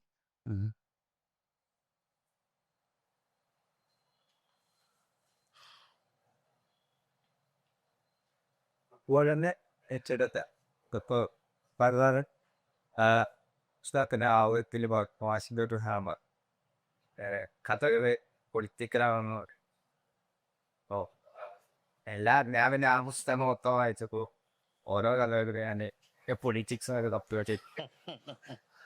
അപ്പോൾ ശരിക്കും ലൈക്ക് ചോദ്യമല്ല, എനിക്കൊരു ആദരവത്തിൻ്റെ ശേഷം ലൈക്ക് ഭയങ്കര പ്രയാസം. കഥ പ്രത്യേകിച്ച് കഥകൾ എഴുതുമ്പോൾ എൻ്റെ പൊളിറ്റിക്സ് എന്താണ് ഞാൻ ഇതിനോണ്ട് അയാൾ എവിലേറ്റ് വന്ന് അല്ല, ഞാൻ ഉദ്ദേശിച്ച പൊളിറ്റിക്സ് എന്ന് പറഞ്ഞതേ ശരിക്കും നമ്മൾ കക്ഷി രാഷ്ട്രീയം എന്നതിനപ്പുറം നമ്മൾ മനുഷ്യന്മാർ എന്നുള്ളക്ക് നമ്മൾ മുന്നോട്ട് വെക്കുന്ന മാനവികതയുടെ ഒരു തലം ഉണ്ടല്ലോ. അപ്പം അതിനെങ്ങനെ നമ്മുടെ കഥയിലേക്ക് കൊണ്ടുവരാൻ പറ്റും? അത് ഞാൻ പറഞ്ഞത്, ഞാൻ ആദ്യം എഴുതിയത് എൻ്റെ അനുഭവങ്ങളായിരുന്നു. ഞാൻ എൻ്റെ ഫസ്റ്റ് പുസ്തകം കള്ളരാമൻ എന്നാണ്. അത് ഒലീവ് ഒബ്ലിഗേഷൻ ഇറക്കുന്നത്, ഇപ്പോൾ മാൻകൈൻഡാണ് അത് ചെയ്തത്. അതിൽ പറയുന്ന 7 കഥകളും എൻ്റെ നാട്ടിൽ ഞാൻ കണ്ട ആളുകൾ, അല്ലെങ്കിൽ അത് ഞാൻ എഴുതി തുടങ്ങുന്ന സമയത്ത്, നമ്മൾ വായന ഉള്ള സമയത്ത് വായിച്ച് തുടങ്ങുകയും എഴുതി തുടങ്ങുകയും ചെയ്യുന്ന സമയത്ത് ഏറ്റവും കൂടുതൽ വായിച്ചിരുന്നത് പിന്നെ ബഷീറിനെയും, വൈക്കം മുഹമ്മദ് ബഷീറിനെയും OV വിജയനെയൊക്കെയാണ്. അപ്പോൾ അതിൽ നിന്ന് കിട്ടിയൊരു പ്രചോദനമുള്ള അതിൻ്റെ ഭാഗമായിട്ടാണ് ഞാൻ ആദ്യത്തെ കഥകൾ എഴുതുന്നത്. കാരണം നമ്മുടെ ജീവിതം അങ്ങനെ തന്നെ പച്ചയായിട്ട് അവതരിപ്പിക്കുക. അന്ന് ഇതിൻ്റെ ഏറനാട് കാളികാവ്, കിഴക്കൻ ഏറനാടിൻ്റെ അവിടുത്തെ ഭാഷയും അവിടുത്തെ കൾച്ചറും അവിടുത്തെ സംസ്കാരവും അവിടുത്തെ ആളുകളും അവിടെ അതിലുള്ളതൊക്കെ 90% ജീവിച്ചിരിപ്പുള്ള അല്ലെങ്കിൽ അവിടെ ഉണ്ടായിരുന്ന മനുഷ്യന്മാരാണ്. അപ്പോൾ അത് അങ്ങനെ ഞാൻ ജീവിതം പറഞ്ഞു പോവുക, അല്ലെങ്കിൽ അങ്ങനെ കഥ എഴുതി പോവുക എന്നുള്ളതാണ്. അപ്പോൾ അതിൽ ഞാൻ കരുതി കൂട്ടിയിട്ട് ഒരു ഇടപെടലും ഞാൻ നടത്തിയിട്ടില്ല. കാരണം ആ സംഭവത്തെ ഒരു കഥയാക്കാൻ വേണ്ടിയിട്ട് എന്താ ചെയ്യാൻ പറ്റുക, അതിന് വേണ്ട, കാരണം അത് അനുഭവക്കുറിപ്പും ഓർമ്മക്കുറിപ്പും അല്ലാത്ത രീതിയിൽ അതിനൊരു കഥയാക്കി മാറ്റാൻ പറ്റുന്ന രീതിയിലുള്ള ഇടപെടൽ നടത്തുക എന്നല്ലാതെ ഞാൻ വേറെ കരുതി കൂട്ടിയിട്ട് അതിലെന്തെങ്കിലും കൊണ്ടുവരാൻ വേണ്ടി ഞാൻ ശ്രമിച്ചിട്ടില്ല. പക്ഷേ ഞാനതിൽ പറഞ്ഞ പോലെ എൻ്റെ അതിലുള്ളൊരു കഥ ഉണ്ട്. ഹായ് കൂയിപ്പുയ് എന്ന് പറഞ്ഞൊരു കഥ ഉണ്ട്. ഹായ് കൂയിപ്പുയ് എന്ന് പറയുന്ന കഥ ദേശാഭിമാനി വാരികയിലാണ് വന്നത്. അപ്പോൾ അതിന് ചിത്രം വരച്ചത് കവിത മുഖോപാധ്യായാണ്. കവിത. അപ്പോൾ കവിതയുടെ ഭർത്താവാണ് പ്രഭാകരൻ, ആർട്ടിസ്റ്റ് പ്രഭാകരൻ. അപ്പോൾ ഈ കഥ വായിച്ചിട്ട് ആദ്യം എന്നെ വിളിക്കുന്നത് പ്രഭാകരനാണ്. എന്നുവെച്ചാൽ ഇങ്ങനെ ഒരു കഥ ദേശാഭിമാനിയിൽ നിന്ന് വന്നിട്ടുണ്ട്, അതിന് പിന്നെ വരക്കാൻ വേണ്ടിയിട്ടാണ്. അപ്പോൾ ഈ പിന്നെ കവിതക്ക് കുറച്ച് സംശയങ്ങളുണ്ട്, അത് ചോദിക്കാൻ വേണ്ടിയിട്ടാണ് എന്നിട്ട് എന്നോട് സംസാരിക്കണേ. അങ്ങനെ ഞങ്ങൾ ഒരു സൗഹൃദം തുടങ്ങുന്നത്. പിന്നെ ഞാൻ കോഴിക്കോട് വരികയും അതിനുശേഷമാണ് കോഴിക്കോട് നിന്ന് അദ്ദേഹത്തെ വീട്ടിൽ പോയി കാണുകയും ഞങ്ങൾ വലിയ സൗഹൃദത്തിലായിരുന്നു. അപ്പോൾ അദ്ദേഹം ഒരു പ്രാവശ്യം ഇങ്ങനെ അദ്ദേഹം നിരന്തരം അതിനുശേഷം മഞ്ഞിൽ എന്ന് പറഞ്ഞ കഥ ദേശാഭിമാനിയിലാണ് വന്നത്, അതിന് പ്രഭാകരനാണ് ചിത്രം വരച്ചത്. അപ്പോൾ അതുകൊണ്ട് തന്നെ ഈ 2 കഥയും വായിച്ചിട്ടാണ് അദ്ദേഹം എന്നെ, പിന്നെ എൻ്റെ എന്ത് രചന കണ്ടാലും മൂപ്പര് വായിക്കുന്ന ആളാണ്. എവിടെ കണ്ടാലും എന്നെ വായിച്ചിട്ട് എന്നെ വിളിക്കും. അപ്പോൾ ഒരു ദിവസം ഈ ആർട്ട് ഗാലറിൻ്റെ മുന്നിൽ ഞങ്ങളിങ്ങനെ ഒരു പരിപാടിയിൽ സംസാരിച്ചപ്പോൾ എന്നോട് പറഞ്ഞ്, നല്ല എഴുത്താണ്, നല്ല ഭാഷയാണ്, പക്ഷേ കുറച്ചും കൂടിയൊക്കെ പൊളിറ്റിക്കൽ ആവണം. ഇന്നത്തെ കാലത്ത് അതിന് ചില സാധ്യതകളുണ്ട്. മുക്താറിന് മാത്രം പറയാൻ പറ്റിയ ചില രാഷ്ട്രീയങ്ങളുണ്ട്, അത് മുക്താർ പറയണം എന്ന് പറഞ്ഞു. അപ്പോഴാണ് ഞാൻ ഇതിനെക്കുറിച്ച് ആലോചിക്കണത്. പിന്നെ ഞാൻ ഈ കഥ എഴുതുമ്പോൾ ആ കഥയിൽ എങ്ങനെ എനിക്ക് മാത്രം പറയാൻ പറ്റുക എന്ന് പറഞ്ഞത് അത് അദ്ദേഹം കരുതി കൂട്ടി പറഞ്ഞതാണ്. കാരണം അതിന് ചില മാനങ്ങളുണ്ട്. കാരണം ഒരുപാട് വായിക്കുന്ന ആളുകൾക്ക് മനസ്സിലാക്കാൻ പറ്റും ഇന്ന് മുഖ്യധാരയിൽ എഴുതപ്പെടുന്ന രചനകളിൽ എന്തൊക്കെയാണ് ചർച്ച ചെയ്യപ്പെടുന്നത്, അതിൽ നിന്ന് മാറ്റി നിർത്തപ്പെടുന്ന ആളുകൾ എന്താണ്, ഏത് തരത്തിലുള്ള സംസ്കാരമാണ്. അങ്ങനെയുള്ള സംസ്കാരത്തെ കൊണ്ടുവരാന്ന് പറയുന്നത് തന്നെ ഒരു ഇതാണ്, രാഷ്ട്രീയം തന്നെയാണ്. ഇപ്പം ഞാനിപ്പോൾ ഈ ഉസ്താദ് എംബാപ്പെ എന്ന് പറയുന്ന കഥയിൽ ഞാനൊരു ഉസ്താദിനെ കഥാപാത്രമാക്കുക എന്ന് പറയുന്നത് ഞാൻ കരുതി കൂട്ടി ചെയ്തതാണ്. അപ്പോൾ അതിനൊരു രാഷ്ട്രീയം ഉണ്ട് തന്നെയാണ് ഞാൻ മനസ്സിലാക്കുന്നത്. അതങ്ങനെയാണ് അതിൻ്റെ ഇത്. അല്ലാതെ നമ്മൾ രാഷ്ട്രീയം പറയാൻ വേണ്ടിയിട്ട് എന്തെങ്കിലും എഴുതാന്നുള്ളതല്ല. അപ്പോൾ ഇതിൽ നമ്മൾ ഈ അവതരിപ്പിക്കുന്ന കഥയിൽ നമുക്ക് മാത്രം പറയാം, അല്ലെങ്കിൽ നമ്മൾ പറഞ്ഞില്ലെങ്കിൽ വേറെ ആരും പറയില്ല എന്ന് തോന്നുന്ന കുറച്ച് കാര്യങ്ങൾ പറയാൻ പറ്റുകയാണെങ്കിൽ അത് നല്ലതാണെന്നാണ്. അപ്പോൾ അദ്ദേഹം അതിനുശേഷം പിന്നെ ഞാൻ അദ്ദേഹത്തെ കണ്ടില്ല കേട്ടോ. അദ്ദേഹം പിന്നെ അസുഖമായതിനായും പിന്നെ അദ്ദേഹം മരിക്കുകയും ചെയ്തു.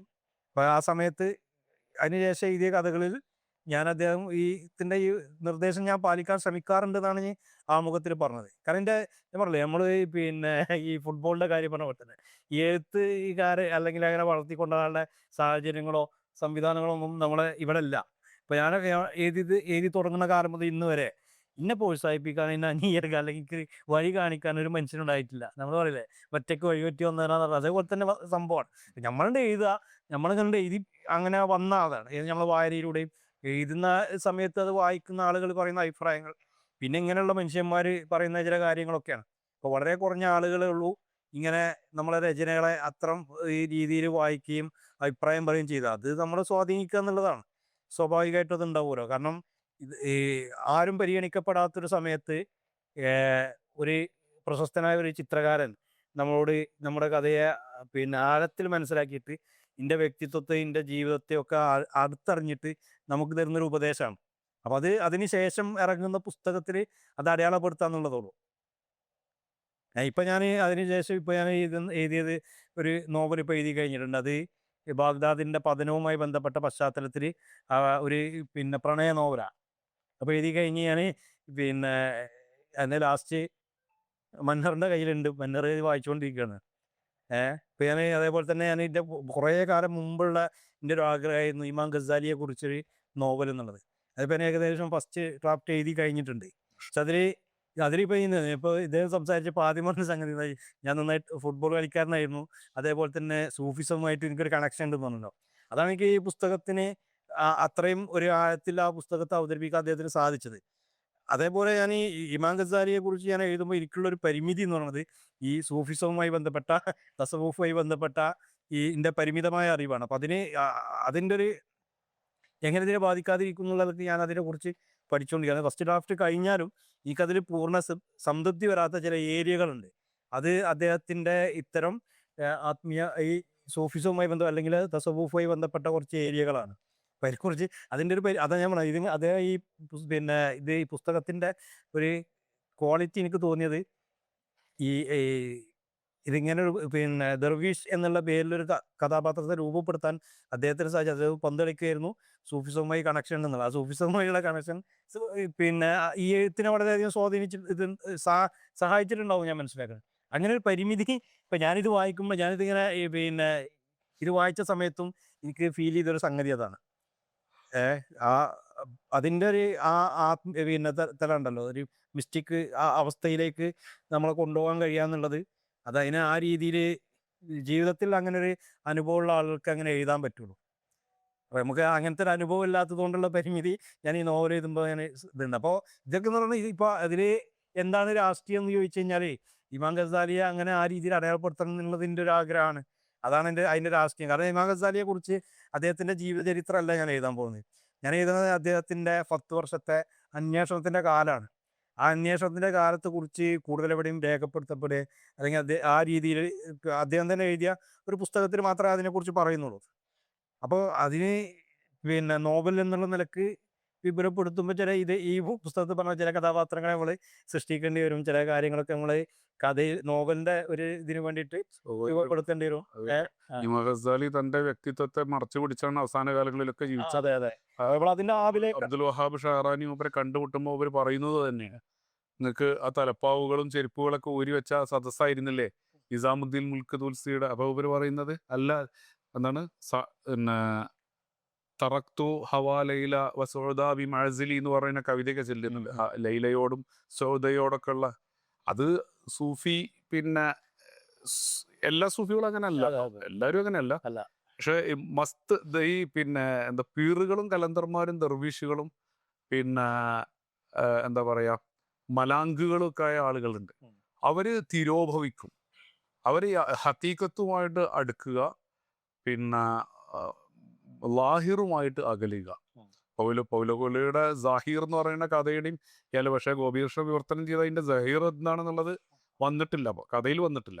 പക്ഷെ പൗലകൊല ഉദ്ദേശിച്ചത് അതാണ്. പിന്നെ ഈ അന്തർധാനം ഉണ്ട്. ഹാരിസുൽ മുഹാസിബി എന്ന് പറയുന്ന ചെരുപ്പ് കുത്തിയെ കാണുമ്പോഴാണ് ഇമാം ഗസാലി എന്ത് ചെയ്യുന്നത്, ഈ പറഞ്ഞ അനിയന്റെ വഴിയിലേക്ക്, അഹ്മദുൽ ഗസാലിയുടെ വഴിയിലേക്ക് പോകുന്നത്. അപ്പോൾ പിന്നെ മൂപ്പര് ചെയ്യുന്നത് തന്നെ മറച്ചു പിടിക്കുക എന്നുള്ള എൻ്റെ ആഗ്രഹം തന്നെയാണ്. അങ്ങനെ മറച്ചു പിടിച്ചു കഴിഞ്ഞാലേ നമുക്ക് നമ്മളായിട്ട് മുന്നോട്ട് പോകാൻ കഴിയുള്ളൂ. അതന്നെ ഉണ്ട് അതിന്റെ പൊളിറ്റിക്സും സത്യം പറഞ്ഞ. അതാണ് ഈ രാഷ്ട്രീയം എന്ന് പറഞ്ഞാൽ നമ്മളങ്ങനെ കക്ഷി രാഷ്ട്രീയം എന്നതിനപ്പുറത്തേക്ക് നമ്മളതിനെ ഈ ചില പിന്നെ മറ്റുള്ള ചില കോണുകളിലൂടെ സമീപിക്കുക എന്നുള്ളതാണ്. കാരണം മറ്റുള്ളവർ പറഞ്ഞ കാര്യങ്ങൾ നമ്മൾ പറയേണ്ട ആവശ്യമുണ്ട് എനിക്ക് തോന്നുന്നില്ല. എല്ലാവരും പറയുന്ന കാര്യങ്ങൾ നമ്മൾ ആവർത്തിക്കേണ്ട ആവശ്യമില്ലല്ലോ. അപ്പോൾ മറ്റാരും പറയാത്തന്നെ നമുക്ക് ഒരുപാട് പറയാനുണ്ട്.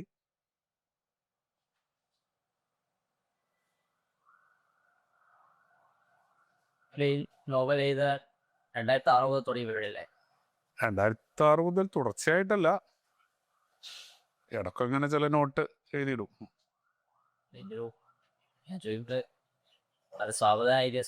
അല്ലല്ല ഒരിക്കലല്ല. ഇത് ഈ പിന്നെ ഞാൻ എനിക്ക് വേൾഡ് കപ്പ് ഫുട്ബോൾ കാണാൻ ഭയങ്കര ആഗ്രഹമാണ്. അപ്പോൾ 2021 ഞാനത് എഴുതാൻ വേണ്ടിയിരുന്നു. സത്യത്തിൽ ഇതിൽ 2025 വരെയുള്ള ഇൻസിഡൻസ് ഉണ്ട്. അല്ല 26 അമേരിക്കയിൽ കളി നടക്കണമൊക്കെ ഇതിനകത്ത് പറയുന്നുണ്ട്. ഞാൻ അമേരിക്കയിലേ ഇല്ല എന്നൊക്കെ പറയുന്നുണ്ട്, വരുന്നില്ല എന്നൊക്കെ. അപ്പോൾ പിന്നെ 2021 ഞാൻ എഴുതായിരുന്നത് എന്താ പറയുക, എഴുതി പൂർത്തിയാക്കുകയാണെങ്കിൽ എനിക്ക് കുറച്ച് ടിക്കറ്റുകൾ ഫ്രീ ഉണ്ടായിരുന്നു. ഖത്തറിലാണ് കളി നടക്കുന്നത്. അവിടെ ഫ്ലൈറ്റ് ടിക്കറ്റ് എടുത്താൽ മതി, ബാക്കി കളി കാണാൻ അവിടെ ടിക്കറ്റും താമസ സൗകര്യമൊക്കെ ഫ്രീ തരാമെന്ന് ഓഫർ ഉണ്ടായിരുന്നു. പക്ഷേ എഴുതി പൂർത്തിയല്ല, അപ്പോഴത്തേന് അസുഖം വന്നു, കിടക്കേണ്ടി വന്നു. അപ്പോൾ പിന്നെ 2026 ഈ ലോകകപ്പ് ഫുട്ബോളിൻ്റെ മുമ്പിൽ എനിക്ക് ഇത് പറയാനുണ്ട്. അപ്പം ഞാൻ ഇരുന്നത് കഴിഞ്ഞ സെപ്റ്റംബർ മാസം, കഴിഞ്ഞ 2025 സെപ്റ്റംബറിൽ ഇരുന്ന് എഴുത്ത് തുടങ്ങി, ഡിസംബറിൽ പൂർത്തിയാക്കി, ഫെബ്രുവരിയിൽ പ്രിന്റ് ചെയ്തു. 3 മാസം കൊണ്ടാണ്.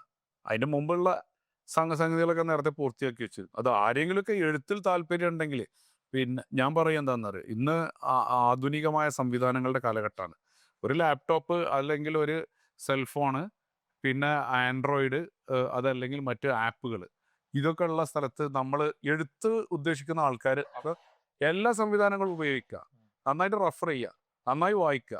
പിന്നെ നമുക്ക് വേണ്ട ഒരു പേഴ്സണൽ പിന്നെ ഒരു എന്താ പറയുക ഒരു ഫയല് വേറെ സൂക്ഷിച്ച് നമ്മൾ അതിലേക്ക് ഇങ്ങനെ അപ്ലോഡ് ചെയ്യുക. ഞാൻ ഇത് എഴുതുന്ന പണിയും എനിക്ക് ഏറ്റവും കൂടുതൽ പണിയായത് ഇതിന്ന് ഒഴിവാക്കലായിരുന്നു. അങ്ങനെ കണ്ടമാനം കയറ്റിട്ടിരുന്നു, അങ്ങനെ അതിലേക്ക് കയറ്റിട്ടിരുന്നു. പിന്നെ അതങ്ങനെ വെട്ടി ഒഴിവാക്കുക എന്നുള്ളതാണ്. ഇപ്പോൾ നോവൽ എഴുതുക എന്നുള്ളത് പിന്നെ ഒരു പണിയേ അല്ല സത്യം പറഞ്ഞാൽ. നോവൽ എഴുത്ത് എന്നുള്ളത് അതായത് നിങ്ങൾക്കറിയാലോ സോഷ്യൽ മീഡിയ, ഞാനൊക്കെ എഴുതി തുടങ്ങിയ കാലഘട്ടത്തിൽ ഞാൻ വിചാരിച്ചത് നമുക്കൊക്കെ എഴുത്തറിയുള്ളൂ എന്നാണ്. മനോഹരമായിട്ട് അല്ല, അങ്ങനെയല്ല, ഒരു അഹന്തയായിട്ട് പറയണതല്ല, നമ്മളെക്കാൾ എത്രയോ മനോഹരമായിട്ട് എഴുതുന്ന എത്രയോ ആൾക്കാർ. ഇപ്പൊ നിങ്ങളുടെ സുഹൃത്ത് അഥവാ എൻ്റെ സഹപാഠി സി ടി ഹംസ ഞങ്ങൾ സ്കൂളിൽ ഒന്നിച്ച് പഠിക്കണ സമയത്ത് ഇച്ചങ്ങാതിക്ക് എഴുത്തറിയൊന്നും എനിക്കറിയാം. ഞാൻ അന്ന് എഴുത്തുകാരനാ. ഞാൻ അന്നേ പ്രബന്ധം എഴുതിയാൽ ഫസ്റ്റ് കിട്ടും, പിന്നെ പ്രസംഗിക്കാൻ പോയാൽ സമ്മാനം വാങ്ങിക്കും, കാർട്ടൂൺ വരക്കും, ഇങ്ങനെ ഇതിലൊക്കെ ഉള്ള ആളാണ്. ഹംസ വളരെ പരമദാരിദ്ര്യം അനുഭവിക്കുന്ന ഒരു കുടുംബത്തിൽ നിന്ന് ഞങ്ങളെ കൂടെ ക്ലാസ്സിന് എത്തുന്ന പോലും വളരെ പ്രയാസപ്പെട്ടിട്ടാണ്. ഈ ഹംസ മുഖ്താറിന്റെ കൂടെ വർക്ക് ചെയ്താ, അല്ല നിങ്ങൾ വർക്കല്ല, പിന്നെ അവര് എഴുത്തിലൂടെ ബ്ലോഗ് കാലത്ത് ഞാൻ ബ്ലോഗിലില്ല, സോഷ്യൽ മീഡിയയിലില്ല, എപ്പോഴും വന്നിട്ടില്ല. അപ്പോൾ ബ്ലോഗിൽ ഹംസ എഴുതിയിട്ട കഥകളൊക്കെ മനോഹര. അങ്ങനെയാണ് മുഖ്താറിനോടൊക്കെ കണക്ഷൻ വരുന്നത്. വേറെയുണ്ട്, ഞാനറിയാത്ത എത്രയോ എഴുത്തുകാരെ ഞാനുമായിട്ട് ബന്ധിപ്പിക്കുന്നത് ഹംസയാണ്. ഹംസയുടെ എഴുത്ത് എന്നേക്കാൾ മനോഹരമാണ്. പക്ഷെ അവനൊരു പുസ്തക രചയിതാവല്ല, ഗ്രന്ഥകാരനല്ല, പിന്നെ മനോഹരമായ എഴുത്താണ്. ഞാൻ പറയുന്നത് സാധ്യതകൾ അനവധിയാണ് ഇപ്പോൾ. അത് ആവിഷ്കരിക്കുകയാണെങ്കിൽ പിന്നെ എഴുത്തിന് മാത്രമുള്ള ഒരു പ്രത്യേകത ഉണ്ട്. എഴുത്തിന് മാത്രമുള്ള പ്രത്യേകത, നമ്മൾ എന്തൊക്കെ ഈ പറഞ്ഞ പിന്നെ സെൽഫോൺ അഡിക്ഷനും മറ്റു കാര്യങ്ങളൊക്കെ ഉണ്ടെങ്കിൽ തന്നെയും യഥാർത്ഥ ധ്യാനങ്ങളിൽ ഒന്നാണ് വായന എന്ന് പറഞ്ഞത്. വായന ഒരിക്കലും മരിക്കില്ല. DC കിഴക്കുമൊഴി പണ്ട് തൻ്റെ ബിസിനസ്സിനെ പിന്നെ രക്ഷിക്കാൻ വേണ്ടി പറഞ്ഞ വായന മരിക്കുന്നു എന്നുള്ള വാക്ക് അത് പിന്നെ പലരും എടുത്ത് ഉപയോഗിച്ചു. അങ്ങനെ ഒരു വായനക്ക് ഒരിക്കലും മരണം സംഭവിക്കില്ല. ഞാൻ തന്നെ പിന്നെ മൊഹീദ്ദിമാല അച്ചടിച്ചത് ഇപ്പൊ സോറി കേട്ടോ നിങ്ങളെ സ്വാമി, ഞാൻ പ്രശ്നമില്ല. മൊഹീദ്ദിമാല കേരളത്തിൽ ആദ്യമായിട്ട് പ്രസിദ്ധീകൃതമായ കൃതി എന്നാ പറയുന്നത് അല്ലേ? പ്രസിദ്ധീകൃതമായ കൃതിയാ. എന്താ അതിന്റെ മുമ്പ് പുസ്തകങ്ങൾ പ്രസിദ്ധീകരിക്കാത്തത്? കാരണം വേണമല്ലോ. എന്താ ഇല്ലാത്തത്? 2 കാരണങ്ങളേ ഉള്ളൂ. ഒന്ന്, ഇപ്പൊ ഉസ്താദ് കുഞ്ഞഴീസ പൊന്നാനി, അദ്ദേഹം ഹിജറ 227 രചന നടത്തിയ, ഞാൻ അദ്ദേഹത്തെ പറ്റി എഴുതിക്കൊണ്ടിരിക്കുന്നുണ്ട്. ഹിജറ 227 അദ്ദേഹം എഴുതിയ റാബിയ അദബിയ കിസ്സ കാദബി ഹാരമി ശുന്തകർബം എന്ന് പറഞ്ഞിട്ട് തുടങ്ങാൻ. കാതലിന്റെ ബിഹാർ, കടലുകൾ, ഇഷുന്ത ഗർഭം, അതൊരു ഗർഭത്തിൽ അങ്ങനെ കടന്നാലേ. ആമിന ബീവിയെ പറ്റിയ പറയാം, ആമീന തായുമ്മ, പിന്നെ ചുമയുൽഭം എന്നോട്ടാ തുടങ്ങുന്നത്. അപ്പൊ ആമിന ബീവിയുടെ ഉള്ളിലൂടെ കടന്നു വന്ന പ്രവാചകൻ സല്ലല്ലാഹു അലൈഹി വസല്ലം എന്ന് പറയുന്ന പ്രകാശത്തിലൂടെ റാബിയത്തുൽ അദവിയ കടന്നു വരുന്നതാണ് ഇദ്ദേഹത്തിന്റെ കിസ്സ. അതൊരു നീണ്ട പദ്യമാണ്. ആ പദ്യം ഒരു കാലഘട്ടത്തിൽ കേരളത്തിലെ ആളുകളൊക്കെ കാണാതെ പിടിച്ചിരുന്നു. പ്രധാന കാരണം, കടലാസ് എന്ന് പറഞ്ഞു കഴിഞ്ഞാൽ സ്വർണത്തേക്കാൾ മൂല്യമേറിയ വസ്തുവായിരുന്നു. ഈജിപ്തിലും ലബനാനിലുമായിട്ടുള്ള കടലാസ് ഫാക്ടറികളിൽ നിന്ന് കൊണ്ടുപോകുന്ന എത്രയോ കടലാസ് ചുരുളുകൾ ലോകത്ത് കൊള്ളയടിക്കപ്പെട്ടിട്ടുണ്ട്. നിങ്ങൾക്കറിയാലോ, പിന്നെ നമ്മുടെ യേശുക്രിസ്തുവിൻ്റെ പിന്നെ ശിഷ്യനാണ് എന്ന് പറയപ്പെടുകയും ആരോപിക്കപ്പെടുകയും എന്നാൽ ശിഷ്യനല്ല എന്ന വിവാദം ഉണ്ടാക്കപ്പെടുകയും ചെയ്ത ആര്? ബർണബാസിന്റെ സുവിശേഷങ്ങൾ, ആ സുവിശേഷങ്ങൾ കൊള്ളയടിക്കപ്പെടുകയാണ് ചെയ്യുന്നത്. അതുപോലെ തന്നെ കമ്രാൻ ലിഖിതങ്ങൾ കൊള്ളയടിക്കപ്പെടുകയെന്ന്. കാരണം എന്നാൽ കടലാസ് ഒരു അമൂല്യമായ വസ്തുവായിരുന്നു. നമുക്കറിയാം, ഖുറാൻ 1924 കേരളത്തിൽ ആദ്യമായിട്ട് മായൻകുട്ടി ഇളയ അച്ചടിക്കുന്നത്, അറക്കൽ തറവാടിന്റെ സഹായത്തോടു കൂടി. 1500 എത്രയോ വർഷത്തിൽ ഇറ്റലിയിലെ മിലാനിൽ നിന്നൊരു ഫാദർ, ഒരു ബിഷപ്പ്, അയാൾക്ക് ബൈബിൾ അച്ചടിക്കുന്ന, ലോകത്താകെ ബൈബിൾ അച്ചടിക്കുന്ന ഫാക്ടറി പ്രസ് അത് മാത്രമാണുള്ളത്. അദ്ദേഹം ഖുറാൻ അച്ചടിക്കാൻ വേണ്ടി ഒരു ശ്രമം നടത്തി. അന്ന് ഉസ്മാനിയ ഖിലാഫത്തിലെ ചക്രവർത്തിയെ പോയി കണ്ടിട്ട്. അപ്പോൾ ചക്രവർത്തി എന്ത് ചെയ്യാം, കടലാസ് ലഭ്യമാക്കാന്ന് പറഞ്ഞു. പക്ഷെ ഖുറാൻ അച്ചടിച്ചോടുകൂടി പ്രശ്നം തുടങ്ങി. അച്ചടിക്കാൻ പാടില്ല എന്നുള്ള പ്രശ്നം ഉണ്ടായിരുന്നു. അത് നമുക്ക് വേറെ ചർച്ച ചെയ്യാം. അതിൽ ഏറ്റവും പ്രധാനപ്പെട്ട പ്രശ്നം ക്രൈസിസ്. അദ്ദേഹം ഇറ്റലിയിൽ മാത്രം ആകെ കൊടുത്തിരുന്ന ബൈബിളിന്റെ എണ്ണം 100 എണ്ണമാണ്. അത്രേ കൊടുക്കാൻ കഴിയുള്ളൂ, കടലാസ് വേണ്ടേ. പിന്നെ നമ്മൾ ഈ പറയുന്ന ഈജിപ്തിലെ BC 8000 കണ്ടുപിടിച്ച പാപ്പറസ് എന്ന് പറയുന്ന സംഗതിയൊക്കെ പ്രോസസ്ഡ് പേപ്പറായിട്ട് വരുന്നത് ഈ ബ്രിട്ടീഷ് പിന്നെ കാലഘട്ടത്തിലാണ് വരുന്നത്. 1799 രക്തസാക്ഷിയായ ടിപ്പു സുൽത്താൻ പോലും കുതിരയുടെ ഉണങ്ങിയ തുകലിലായിരുന്നു എന്ത് ചെയ്യുന്നത്, അദ്ദേഹം കത്തുകൾ എഴുതിയിരുന്നു. നമ്മുടെ മങ്ങാട്ടച്ഛനും കുഞ്ഞായ മുസ്ലിയാരും അവര് പിന്നെ രായസവിദ്യക്കാരായിരുന്നു സാമൂതിരിയുടെ. അവരെഴുതുന്നതും തോലിലാണ്, തുകലിലാണ്. അപ്പൊ കടലാസ് എന്ന് പറയുന്ന വസ്തു അമൂല്യമായൊരു വസ്തുവാണ്. ഇതില്ലാത്തത് കൊണ്ടാണ് കടലാസിൽ ലിഖിതങ്ങൾ ഉണ്ടാക്കുക. അപ്പൊ തോലിലും മറ്റ് ഊറക്കിട്ടുണ്ടാക്കുന്ന മറ്റ് സാധനങ്ങളും എഴുതി ഉണ്ടാക്കുക പറഞ്ഞാൽ അതിലേറെ പ്രയാസ. പിന്നുള്ളത് താളിയോല ഗ്രന്ഥങ്ങളാണ്. ഈ താളിയോല ഗ്രന്ഥങ്ങളുടെ പിന്നെ കുറേയൊക്കെ അതിനെ സർവൈവ് ചെയ്യണം. അതിനൊരു പ്രത്യേക രീതിയിലുള്ള കോട്ടിംഗ് ഒക്കെ ചെയ്തിട്ട് വേണം ഇത് സൂക്ഷിച്ചു വെക്കാൻ. അതിനെ അങ്ങനെ പിന്നെ സുരക്ഷിതമാക്കി ഉണ്ടാക്കിയെടുക്കുക എന്ന് പറഞ്ഞാൽ അത് വേറൊരു പണിയാണ്. അതുകൊണ്ടാണ് താനൂര് മിസ്ബാഹുൽ ഉലൂം ലൈബ്രറിയിലൊക്കെ 1,00,000 ചില്ലാനം അറബി മലയാള ഗ്രന്ഥങ്ങളുണ്ട്. നിങ്ങൾ അതിനെപ്പറ്റി അറിയുമെന്നറിയില്ല. 1,00,000 ചില്ലാനം അറബി മലയാള ഗ്രന്ഥങ്ങളുണ്ട്. കാപ്പാട് ഞാൻ പോയി കണ്ടിട്ടുണ്ട്. കാപ്പാട് ഐനുൽ ഹുദ യത്തീംഖാനൊക്കെ വരുന്നതിന് മുമ്പ് കാപ്പാട് പള്ളിയിലുണ്ട്, കായംകുളത്തുണ്ട്. കോയാക്കുട്ടി മൗലവി എനിക്ക് കൊണ്ടുപോയി കാണിച്ചു തന്നിട്ടുണ്ട്. തമിഴ്നാട്ടിലെ കായൽ പട്ടണത്തുണ്ട്. പിന്നെ കുമരി അബൂബക്കർ സാഹിബ് എനിക്ക് കാണിച്ചു തന്നിട്ടുണ്ട്. ഇച്ചമസ്താന്റെ കുണംകുടി മസ്താൻ എഴുതിയ സാധനം കടലാസിലല്ല. ഇച്ചമസ്താൻ എഴുതിയത് കടലാസിലല്ല, എഴുതാൻ സാധ്യമല്ല. അപ്പോൾ അതൊക്കെ പിന്നെ പഴയ കാലത്തെ പിന്നെ എന്താ പറയുക ചില തുണികളിലൊക്കെ. ഇച്ചമസ്താൻ ആദ്യമായിട്ട് കവിത എഴുതിയത് ഒരു തൊങ്ങൽ ഉറുമാൽ പേർഷ്യയിൽ നിന്ന് കൊണ്ടുവന്ന പിന്നെ ഒരു സാധനത്തിൽ. അപ്പോൾ പല സാധനങ്ങൾ കലക്കി എഴുതി നോക്കി. അവസാനം റബിയ ഉമ്മ ബി എന്ന് പറയുന്ന സ്ത്രീക്ക് അവരുടെ തൊങ്ങൽ ഉറുമാലിൽ ഒരു പ്രത്യേക മഷിക്കൂട്ട് ഉപയോഗിച്ചിട്ടാണ് അദ്ദേഹം ആദ്യമായിട്ട് എഴുതി കൊടുക്കുന്നത്. അതുകൊണ്ട് തന്നെ മുസ്ലിം സമുദായത്തിന് കൃതികൾക്ക് പകരം, ഗ്രന്ഥങ്ങൾക്ക് പകരം ഹൃദിസ്ഥമാക്കുക എന്ന് പറയുന്ന ആവിഷ്കാരം ഉണ്ടായി. ആ ഹൃദിസ്ഥമാക്കലിലൂടെയാണ് ഗ്രന്ഥങ്ങളൊക്കെ ഇപ്പൊ നമുക്കറിയാലോ, കൊല്ലു ഹദീസില്ല ഏരിഫോ ഇബ്നു തൈമിയ ഫലൈസ ബി ഹദീസിൻ എന്ന് പറയുന്ന വാക്കൊക്കെ ഉണ്ടാവണം. എന്തുകൊണ്ടാ? ഇത് കാണാതെ പഠിക്കുകയല്ലാതെ വേറെ നിവൃത്തി ഉണ്ടായിരുന്നില്ല. അപ്പോൾ ഗ്രന്ഥങ്ങൾ പിന്നെ ഗ്രന്ഥരചന അതിൻ്റെ മുമ്പില്ലാത്തോണ്ട് ഇപ്പം എൻ്റെ കയ്യിലുണ്ട് 1856 മദ്രാസ് പ്രസിഡൻസി അഡ്മിനിസ്ട്രേഷൻ റിപ്പോർട്ടിൻ്റെ ഒരു കോപ്പി ഉണ്ട്. പുതുക്കോട്ടയിലെ പ്രസ്സിൽ അച്ചടിച്ച എൻ്റെ ഗുരുനാഥനായ ഡോക്ടർ ജെ രാജാ മുഹമ്മദ് തന്നതാണ്. അപ്പോൾ ഈ ഒരു ആ സാധനം ഒന്ന് മറിച്ചാൽ പൊടിഞ്ഞു പോകും. അതിന് വളരെ അതുപോലെ എൻ്റെ വല്യുപ്പുമാർ എഴുതി, അവർ കൊണ്ടോട്ടിക്കാരാണ്, അവരെഴുതിയ വിഷ ചികിത്സയുടെ സൂചികകളുണ്ട്. ഇതൊക്കെ ഒന്ന് തൊടാൻ പോലും പറ്റില്ല. 150 വർഷം പഴക്കമുള്ളതാണ്. ആ കടലാസ് അന്നൊരു പ്രത്യേക ബോണ്ട് പേപ്പർ ചെന്നൈയിൽ നിന്ന് ഈ പറഞ്ഞ ബ്രിട്ടീഷ് കാലഘട്ടത്തിൽ അവരുടെ അടിയും കാലും പിടിച്ചിട്ട് കൊണ്ടുവന്നിട്ട് അതിലെഴുതി വെച്ചതാ. എന്തിന്? വിഷചികിത്സയുടെ കോഡുകൾ എഴുതി വെക്കൽ ഞങ്ങളുടെ ഒരു ബാധ്യതയാകുന്നു. അത് ധാർമ്മിക ബാധ്യതയാണ്. അതിൽ കടലാസ് വേണമെന്ന് പറഞ്ഞാൽ അവർ അപേക്ഷിച്ചിട്ട് കടലാസ്. അപ്പൊ ഈ അപേക്ഷിക്കുക എന്ന് പറഞ്ഞാലൊക്കെ എന്താണ്? ഇതൊന്നും ലിഖിതമായ രൂപങ്ങൾ വലിയ പ്രയാസമായിരുന്നു. ആ കാലഘട്ടത്തിലാണ് പിന്നെ എന്താണ് മൊഹ്യുദ്ദീൻ മാലിം ഇപ്പൊ നമ്മളെ താമ്രപത്രത്തിൽ എഴുതിയ സാധനമാണ് ആദ്യത്തെ മുദ്രാശാസനം എന്ന് പറയുന്ന കൃതി. മലയാളത്തിലെ ആദ്യത്തെ സാധനം മുദ്രാശാസനം താമ്രപത്രത്തിൽ ചെമ്പിലാണ്. ബഷീർ പറയുന്ന സാധനം ഉണ്ടല്ലോ, ഇവിടെ പൊന്നാനി വലിയ ആ ജാറത്തിങ്ങൾ പള്ളിയിൽ ചെന്ന് കഴിഞ്ഞാൽ നമുക്ക് കാണാൻ പറ്റും.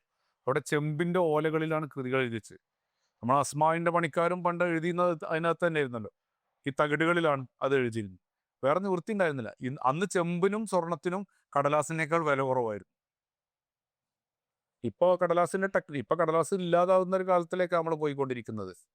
സാറിനെ വിളിച്ചപ്പോ എന്താണ് എഴുത്തിന്റെ ഈ ഇച്ഛാമസ്ത് കലണ്ടർ എഴുതിക്കൊണ്ടിരിക്കുകയാണ്. എപ്പോഴും ഇത് തന്നെ ആണുള്ളത്.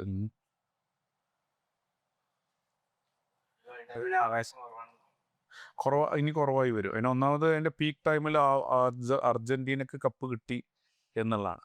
അതൊരു പിന്നെ ഒരു കാലഘട്ടത്തിന്റെ ഒരു ആവശ്യമായിരുന്നു. ലാറ്റിൻ അമേരിക്കയിലേക്ക് എത്തിച്ചു കൊടുക്കലും ഒരാവശ്യമായിരുന്നു. അതോടുകൂടി ആ ആവേശം കെട്ടടങ്ങി. കുറെ കാലത്തെ ഒരു ദാഹം ഉണ്ടായിരുന്നു. പിന്നെ ആളുകൾ ദാരിദ്ര്യത്തിലും സങ്കടത്തിലും പ്രയാസത്തിലും ഒക്കെയാണ് ഇപ്പോൾ. അത്ര തന്നെ കളിയാവേശം ഒന്നും ഉണ്ടാവില്ല. മറ്റൊരു പൊളിറ്റിക്കൽ റീസൺ അതിനുണ്ട്.